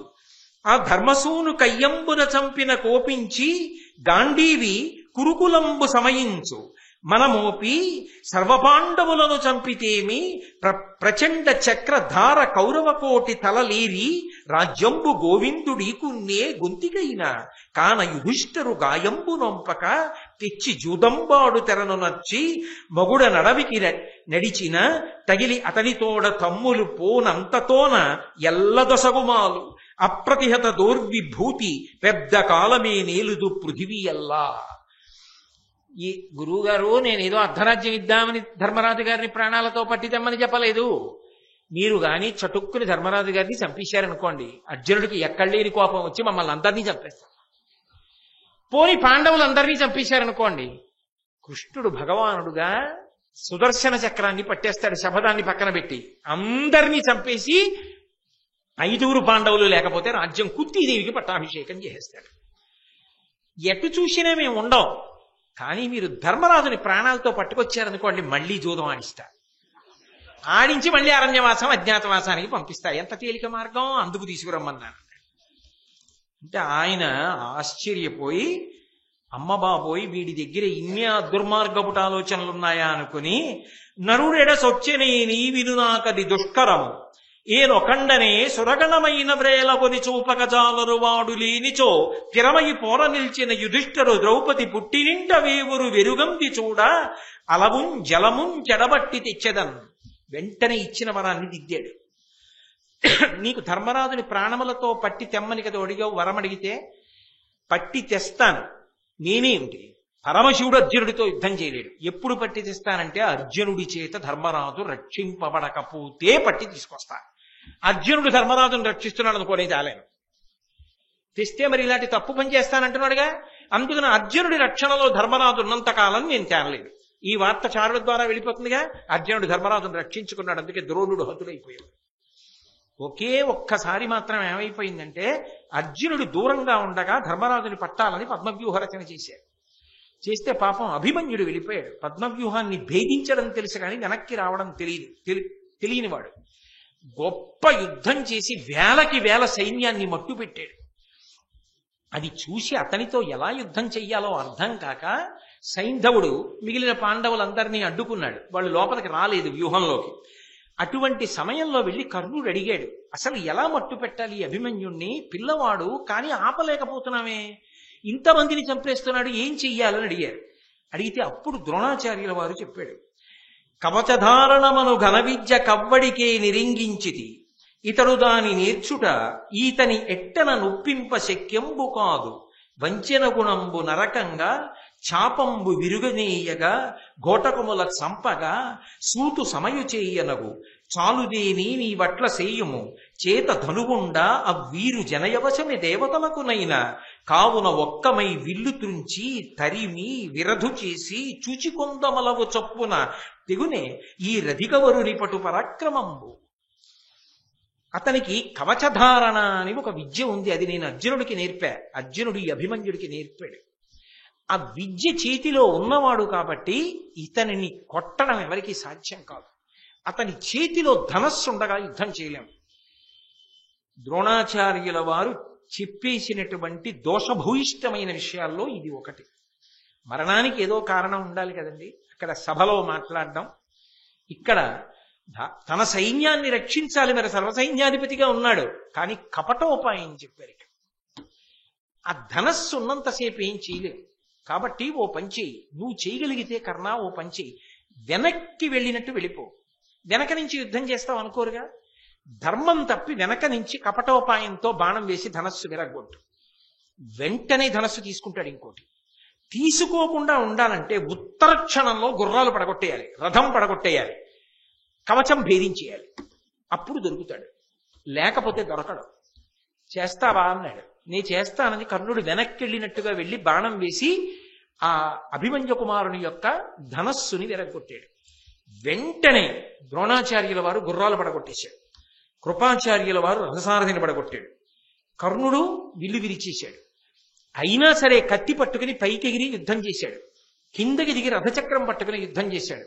అయినా సరే ఇంతమంది వీరులు చుట్టూ ఉండే అధర్మ యుద్ధంలో మట్టు పెట్టి చంపేశాడు. తన సైన్యాన్ని కాపాడుకోవడానికి చేసిన కపటోపాయాన్ని చెప్పి అభిమన్య వధకి కారణమయ్యాడు. అయితే దాని వెనక ఉండే ధర్మరహస్యాలు ఏవైనా కావచ్చు. చంద్రుడి యొక్క అంశలో వచ్చాడు. వచ్చినప్పుడు ఆయన ముందే చెప్పాడు, నేను కేవలంగా పాండవ వంశం విస్తరించేటంత వరకే ఉంటాను, కొంతకాలమే ఉంటాను తప్ప దీర్ఘకాలం భూమి మీద ఉండను అన్నాడు. అందుకే ఉత్తరాగర్భం పెరగడానికి, పరీక్షిత్ జననానికి కారణమై అభిమన్యుడు వెళ్ళిపోయాడు. అభిమన్యుడు మరణించాడు. యుద్ధం కొనసాగింది. తర్వాత సైంధవుణ్ణి పట్టలేకపోయామన్న కోపంతో దుర్యోధనుడు చేయరాని నిందలన్నీ చేశాడు ద్రోణాచార్యుల వారు. అసలు మనం ఈ గురువుని నమ్ముకోవడమే మనం చేసిన పెద్ద తప్పు. గురువు హానికరుడు. ఈయన్ని నమ్ముకోవడం ఏమిటి? ఈయన్ని నమ్ముకోకుండా ఉంటే బాగుండేది. ఇతనికి సర్వసైన్యాధిపత్యం ఇచ్చాం. నిజంగా ఇతన్ని నమ్మి ఆ రోజున చక్రవ్యూహంలోకి సైంధవుణ్ణి తేకుండా ఇంటి దగ్గర పెట్టుంటే కాపాడుకునేవాళ్ళం. ఈ ద్రోణుణ్ణి నమ్ముకోవడం తప్పయిందన్నాడు. ఎంత బాధపడ్డాడో ద్రోణాచార్య. వాళ్ళు బాణములు వేసి ఒళ్ళు డొల్ల చేస్తున్నారు, నువ్వు నీ మాటల చేత నా మనస్సుని చిల్లులు పొడుస్తున్నావు దుర్యోధన అన్నాడు. అని ఆ రోజున ఆగలేక ఒక ప్రతిజ్ఞ చేశాడు. పాంచాలురందరినీ చంపే వరకు కవచం విప్పను, కవచం ధరించి వెడుతున్నా, ఇక వస్తానో రానో తెలియదు. కాబట్టి నిన్ను ఒక్క కోరిక కోరుతున్నాను. అడరి ఈ దివసము నువ్వు చెయ్యవలసినటువంటి ఒకే ఒక్క ఉపకారం ఏమిటి అంటే, భూసురభక్తియు వృద్ధోపాసనంబు కలిగి ధర్మపదవర్తన నిత్యాసక్తుడవగు మనగా నా సుతు బోధింపు. వగపునకు చొరకుండా ఒకవేళ నేను తిరిగి రాకపోతే, నేను మరణిస్తే నా కొడుకు ఏడుస్తాడు. ఆ ఏడవడంలో ధర్మం వదిలిపెడతాడేమో. ధర్మం వదిలిపెట్టద్దని చెప్పు, బ్రాహ్మణ భక్తిని వదిలిపెట్టద్దని చెప్పు, తపస్సులో జ్ఞానంలో పెద్దవాళ్ళైన వాళ్ళని ఎప్పుడూ సేవిస్తూ ఉండమని చెప్పు. నేను రాకపోతే నా కొడుకుని ఊరడించు సుమా అని చెప్పి వెళ్ళిపోయాడు. కవచం విప్పనం, పాంచాలురందరినీ చంపే వరకు, శిఖండి మొదలైన వాళ్ళందరినీ అని యుద్ధభూమిలోకి వెళ్ళాడు. అయినా ద్రోణుణ్ణి నింద చేస్తున్నాడు దుర్యోధనుడు. ఏ బుద్ధిలో ఉన్నాడో. కర్ణుడు మాత్రం ఒక మాట అన్నాడు, అనవిని కర్ణుడు ఇట్లనియే అగ్గురు దూరగనేలా అతడు ఒపినటుల పోరుగాక అరు బీరము లావును ఎప్పుడైనా వాని నుడుపవచ్చునే విధి నేర్చు విషంబిడి ఇల్లు కాల్చి కాననము కేక చేసి ఒక నాశనము కంటిమే గొంతి సంతతికి. ఎందుకు అనవసరంగా గురువుగారు నాడి పొడుచుకోవడం? ఎందుకు ద్రోణుణ్ణి నింద చేస్తావు? పెద్దవాడు చెయ్యగలిగినంత యుద్ధం చేస్తున్నాడు, ఇంతమందిని మట్టు పెట్టాడు. అస్తమానం ఇంకా చంపలేదు ఇంకా చంపలేదని ఆయన ఎందుకు నింద చేస్తావు? వాళ్ళకి ఈశ్వరానుగ్రహం ఉంది. అందుకే ఆ అర్జునుణ్ణి ఎవరం మట్టు పెట్టలేకపోతున్నావు. అంతవరకు ఎందుకు? నువ్వే ఎన్నో ప్రయత్నాలు చేశావు. భీముడికి విషం ఇచ్చావు, చంపగలిగావా? లక్క ఇంట్లో పెట్టి కాల్చావు, చంపగలిగావా? అరణ్యవాసాలకి పంపించావు, భంగపాటు చేయగలిగావా? అజ్ఞాతవాసానికి పంపించావు, జాడ కనిపెట్టగలిగావా? వాళ్ళకి ఈశ్వరానుగ్రహం ఉందయ్యా. వాళ్ళని ఎవరేం చేస్తారు? ఈ మంచి మాట మాట్లాడాడు కర్ణుడు. మాట్లాడి ఉపశాంతి కల్పించాడు. కానీ ఆ రోజు ద్రోణాచార్యుల వారు చేసినటువంటి యుద్ధాన్ని తట్టుకోలేక ధర్మరాజు, భీముడు, నకులు, సహదేవుడు ఒక చోట చేరారు.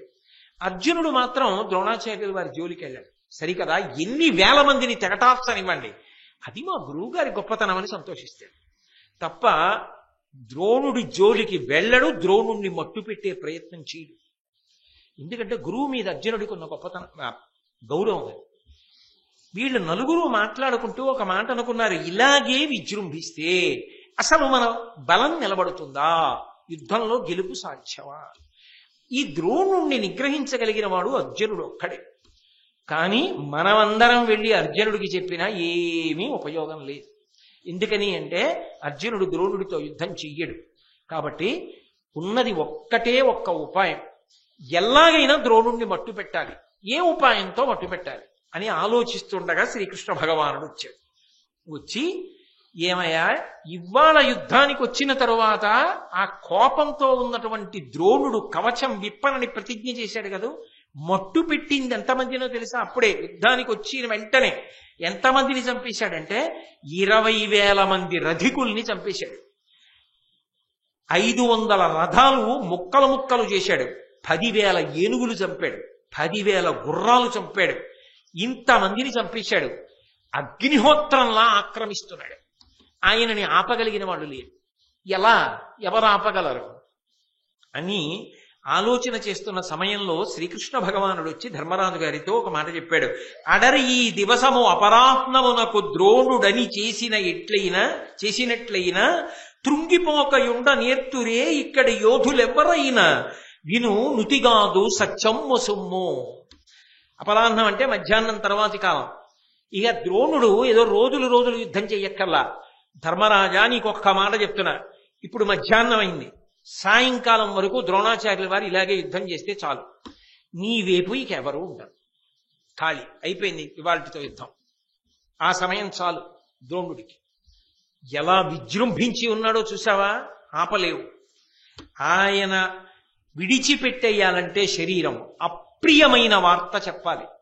అప్రియమైన వార్త చెప్తే తప్ప మరణించాడు. ఆయనకు అప్రియమైన వార్త ఏది? ఆ కుమారుడు మరణించాడని చెప్పాలి. అశ్వత్థామ చనిపోయాడని చెప్తే అప్పుడు మరణిస్తాడు. ధర్మరాజా, నువ్వు చెప్పాలి, తప్పదు. అప్పటికే భీముడు ఒక పని చేశాడు. వెంటనే ఆ మానవరాజు యొక్క ఏనుగుంది, దాని పేరు అశ్వత్థామ. తన గదాదండంతో ఆ ఏనుగుని చంపి గబగబా వచ్చి ద్రోణాచార్యుల వారి దగ్గరికి వెళ్ళి అశ్వత్థామ మరణించాడు. ఆయన ఒకసారి ఇలా చూశాడు, నీ మాట ఎవడు నమ్మాడని యుద్ధం చేశాడు. ఆయనేం ఆగకుండా యుద్ధం చేసి మట్టు పెట్టేస్తూనే ఉన్నాడు. కించిత్తు కూడా వెనక్కి తగ్గల. ఈలోగా సప్తర్షులు, కశ్యపాదులు, మిగిలిన ఋషులందరినీ వెంట పెట్టుకుని దివ్యమైన రూపాలతో, సూక్ష్మ రూపాలతో ఎవ్వరికీ కనపడకుండా ఈ భూమిలోకి వచ్చారు. ద్రోణాచార్యుడి దగ్గరికి వెళ్ళారు. బ్రాహ్మణుడవు, ఇంతకాలం విలువిద్య నేర్పావు, నీ శిష్యులు పాండవులు ధర్మంలో ఉన్నారని తెలుసు, ఎందుకు ఇంత పెద్ద యుద్ధం చేసి ఇంతమందిని తెగటార్చేస్తున్నావు? ధర్మాన్ని నిలబడనివ్వవా? ధర్మాన్ని గెలవనివ్వవా?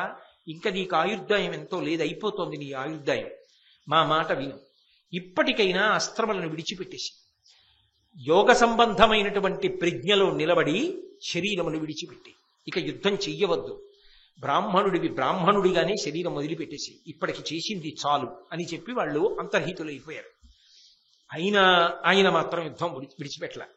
ఆ ఊపటువంటిది, అటువంటి యుద్ధం చేసేస్తుంటే శ్రీకృష్ణ పరమాత్మ వెళ్ళి ధర్మరాజుతో చెప్పాడు, నువ్వు ఇలాగే గురువుగారు అయ్యో అబద్ధాలు ఆడటమా, అబద్ధాలు ఆడితే ఏమైపోతుంది అని చక్కగా కూర్చుంటే ఎవ్వరూ ఉండరు సాయంకాలానికి, నీ ఇష్టం, నీకు మిగిలేదా సత్యం ఒకటే. కానీ యుద్ధం అనేటటువంటి దాంట్లో ధర్మాన్ని నిలబెట్టడం తప్పదు. ఎందుకు చెప్తున్నాడు కృష్ణ పరమాత్మ అంటే, చేసిన దోషాలున్నాయి, పడిపోవాలి. ఆయన ఫలితాన్ని ఇవ్వవలసిన వాడు, అందుకని ఫలితాన్ని ఇప్పిస్తున్నాడు. ఒకనాడు నిండు సభలో ఒక పతివ్రత ధర్మం అడిగితే చెప్పలా, సభలో ధర్మాత్ముడు ఉండి కూడా అడిగినప్పుడు ధర్మం చెప్పకపోతే పరమేశ్వరుడు అంగీకరించాడు, అందుకు పడిపోవలసింది.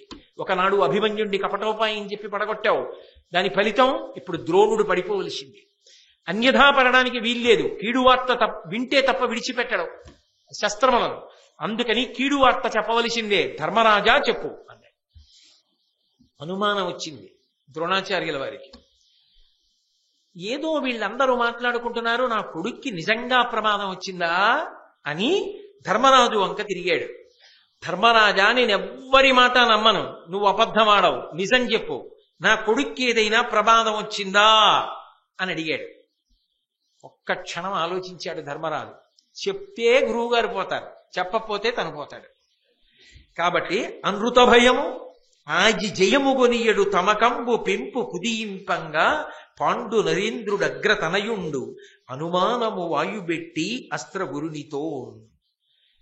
తను గెలవాలన్న తమకం ఎక్కువైపోయి గురువు గారిని అలా అబద్ధం చెప్పి మట్టు పెట్టడమా అన్న శంక తొక్కివేయబడగా, గెలవాలనేటటువంటి తమక బుద్ధితో వలయుకొలది నిలుంగెత్తి వర్ణసమితి అచ్చుపడగా అశ్వత్థామ సత్య అనియే అని పదంపడి అల్లన అతని చెవికి వినగరాకుండా కుంజరమనియ అధిపా బాగా గట్టిగా అశ్వత్థామ హతః, అశ్వత్థామ చనిపోయాడు అని ఆ యుద్ధం చప్పుల్లో గురువుగారి చెవిలో పడకుండా కుంజరహ అన్నాడు.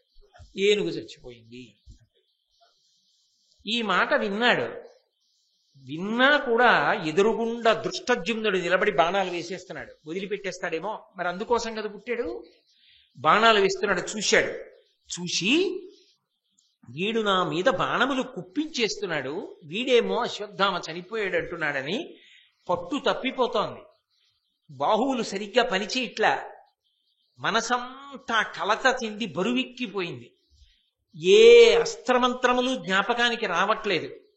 నిలబడలేకపోతున్నాడు. ఏదో నిస్సత్తు వచ్చేస్తోంది. ఆ కొడుకు జ్ఞాపకానికి వస్తున్నాడు. మనసంతా కలచి వేస్తోంది. ధర్మరాజు చెప్పాడే, అబద్ధం కాదు కదా అనుకున్నాడు. అయినా దుష్టజ్యుమ్నుడిని విడిచిపెట్టకుండా యుద్ధం చేశాడు.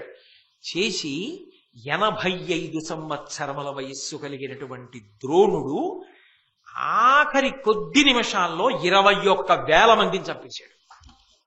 ఆ స్థితిలో. అంటే ఆ రోజు ఆయన నిలబడి ఉంటే ఇక ధర్మరాజు గారికి జయం ఉందా? ధర్మం నిలబడుతుందా? అందుకు పడగొట్టించేశాడు కృష్ణ పరమాత్మ. ధర్మం నిలబడాలి, చేసిన దోషములు ఉన్నాయి. ఎంత గొప్పవాడైనా శరీరం పడ్డానికి ఏదో నిమిత్తం ఉంటుందిగా. మరి పరమేశ్వరుడు పడగొట్టిస్తున్నాడు. కానీ ఇంత యుద్ధం చేస్తున్నా అప్పటికి మహానుభావుడు 4 రోజులు యుద్ధం చేశాడు. ఒక రాత్రి యుద్ధం చేశాడు. 5వ రోజు 20 గడియలు యుద్ధం చేశాడు. చేసి ఇక కొడుకు అదే పనిగా జ్ఞాపకానికి వచ్చేస్తున్నాడు. ఏమి జ్ఞాపకానికి రావట్లా. చేతులు పట్లు ఇవ్వట్లేదు. ఇక యుద్ధం చేయలేదని తెలిసిపోయి సంగరంబున తన్విసని శాంతి పొందిన చిత్తంబుతో తమ సేన దిక్కు కనుగొని పిలుచ, ఓ కర్ణ, ఓ కృప, ఓ సుయోధన, పోరనన్నొత్తి ఎప్పుడు చెప్పుదు, ఏను నా చేతనైనంతయు చేసితి, ఇంక నిశ్చింత వృత్తి సుగతి జనగోరి తగ ముజ్జగించదా బాణాసనంబు బాణములను తెలివి కలిగి మనుండని పలికి శరాసనములూడ్చి తీరిపై ననఘమూర్తి ఒప్ప కూర్చుండి సంభృత యోగనిష్ట నుండి తేజోమయాత్ముడయ్యుండె నధిపా. చేసిన యుద్ధం చాలు అని సంతోషించి ధనుర్బాణములను పక్కన పారేసి వెనక్కి వెళ్లి రథంలోకి పద్మాసనం వేసి కూర్చుంటున్నాడు. కూర్చుంటూ ఒక్కసారి పిలిచాడు. ఆ పిలిచినప్పుడు, ఓ కర్ణ, ఓ కృపాచార్య, ఓ దుర్యోధన, యుద్ధం చెయ్యి, యుద్ధం చెయ్యి, యుద్ధం చెయ్యి అని నన్ను పట్టుకుని పొడి చేశారు కదా. నేను చెయ్యగలిగినంత యుద్ధం చేశాను, చంపగలిగినంత మందిని చంపాను, చాలు. ఇక శాంతి పొందారు. ఇక యుద్ధం చెయ్యాలనుకోవట్లేదు. ధనుర్బాణములు విడిచిపెట్టారు. కీడైన మాట విన్నాను అని రథంలో వెనకాతల కూర్చుని పద్మాసనం వేసుకుని ఉత్తర క్షణంలో యోగనిష్టలోకి వెళ్ళిపోయాడు. అసలు ఏమి అదుపండి ఆయనకి. అంత ఉద్వేగంలో ఉన్నవాడు మనసుని నిలబెట్టేశాడు. నిలబెట్టేసి ఆత్మతో లయం చేసేసి మూలాధార చక్రం దగ్గర నుంచి ప్రాణవాయువులని పైకి పంపించాడు. పంపించి బ్రహ్మరంధ్రాన్ని భేదించి బ్రహ్మలోకంలోకి వెళ్ళిపోయాడు. ఎంత ఒక్క క్షణంలో ఇంత గొప్ప ద్రోణుడు రథం వెనకాతల కూర్చుని యోగనిష్టతో ఆ శరీరాన్ని భేదించుకుని బ్రహ్మలోకానికి వెళ్ళిపోయాడు. వెళ్ళిపోతూ ఉండగా చూసినటువంటి వాళ్ళెవరు అంటే ఒక్క కృష్ణ పరమాత్మ చూశాడు. వెళ్ళిపోతున్నాడు ద్రోణుని యొక్క తేజస్సు బ్రహ్మలోకానికి వెళ్ళిపోయింది. అర్జునుడు చూశాడు, ధర్మరాజు చూశాడు, కృపాచార్యుడు చూశాడు, సంజయుడు చూశాడు. వీరు తప్ప ఆయన యొక్క తేజస్సు శరీరాన్ని భేదించి బ్రహ్మలోకానికి వెళ్ళిపోవడం ఇంకెవ్వరూ చూడలేకపోయారు. కానీ దృష్టజ్యుమ్నుడు మాత్రం ఎదురు భీముడి రథం మీద ఉన్నాడు కదా, ఎప్పుడైతే ధనుర్బాణములను కింద పడేశాడో ద్రోణాచార్యుల వారు, ఆయన యోగనిష్టలో కూర్చున్నాడో ఇదే సందు వదిలిపెట్టేశాడు. ఇప్పుడు తప్ప చిక్కడు. యుద్ధానికి ముందే చెప్పాడు, నేను ధనుర్బాణములు వదిలిపెట్టినప్పుడే చంపగలనని. ఒక్కసారి కత్తి పట్టుకుని దూకి ద్రోణాచార్యుల వారి రథం ఎక్కాడు. ఎక్కి అరథముపైకి దాటి కుపితాత్మత ద్రోణు శవంబు కేశముల్ గరమున బెట్టమర్చికొని ఖడ్గహతిన్ మెడత్రుంచి వేయిచి సత్వరముగా మాను మానుమను వాక్యముతో నరుడేగా తప్పు సుమ్మురమని ధర్మజుండు దివిముట్టు నిలుంగున బిట్టదల్పగన్. ఆ రథం మీదకి ఎక్కి, నిజానికి అప్పటికి ధర్మరాజు గారు శరీరాన్ని విడిచిపెట్టారనేగా తెలుగు భారతం ఇంత స్పష్టంగా చెప్తోంది. అందుకే ద్రోణుశవంబు అన్నారు, ప్రాణములు లేవు. కానీ ద్రోణుడు ఉన్నాడనుకుని, అంటే ప్రాణం ఉందనుకుని దుష్టజ్యుమ్నుడు ఆయన యొక్క జుట్టు పట్టుకుని ఆ కంఠాన్ని కత్తితో నరికేస్తున్నాడు. అర్జునుడు చూశాడు, అయ్య బాబోయ్ గురువుగారు రావురే, వద్దు వద్దు అని అరుస్తూ పరిగెత్తుకొస్తున్నాడు. అవతల ధర్మరాజు గురువుగారు గురువుగారు ముట్టుకోకు ముట్టుకోకు అని అరుస్తున్నాడు. ఇంతమంది అరుస్తున్న అవకాశం వచ్చింది, జార విడుచుకోకూడదని చెప్పి కత్తి పెట్టి ఆయన కంఠాన్ని తరిగేశాడు. దృష్టజ్యుమ్నుడు తరిగేశా, శిరస్సు తీసి కింద పారేశాడు.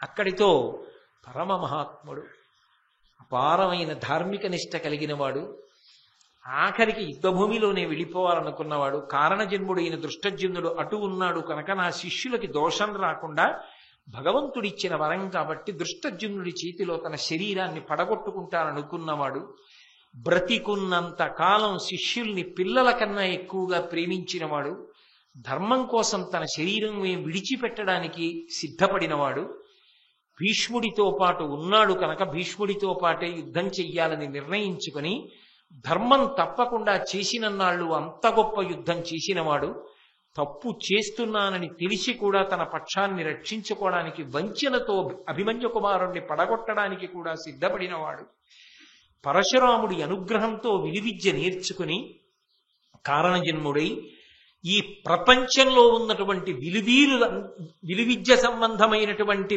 పరిణతి పొందిన వీరులందరినీ తీర్చిదిద్దినవాడు, అంతటి మహోత్కృష్టమైనటువంటి గురుస్వరూపం.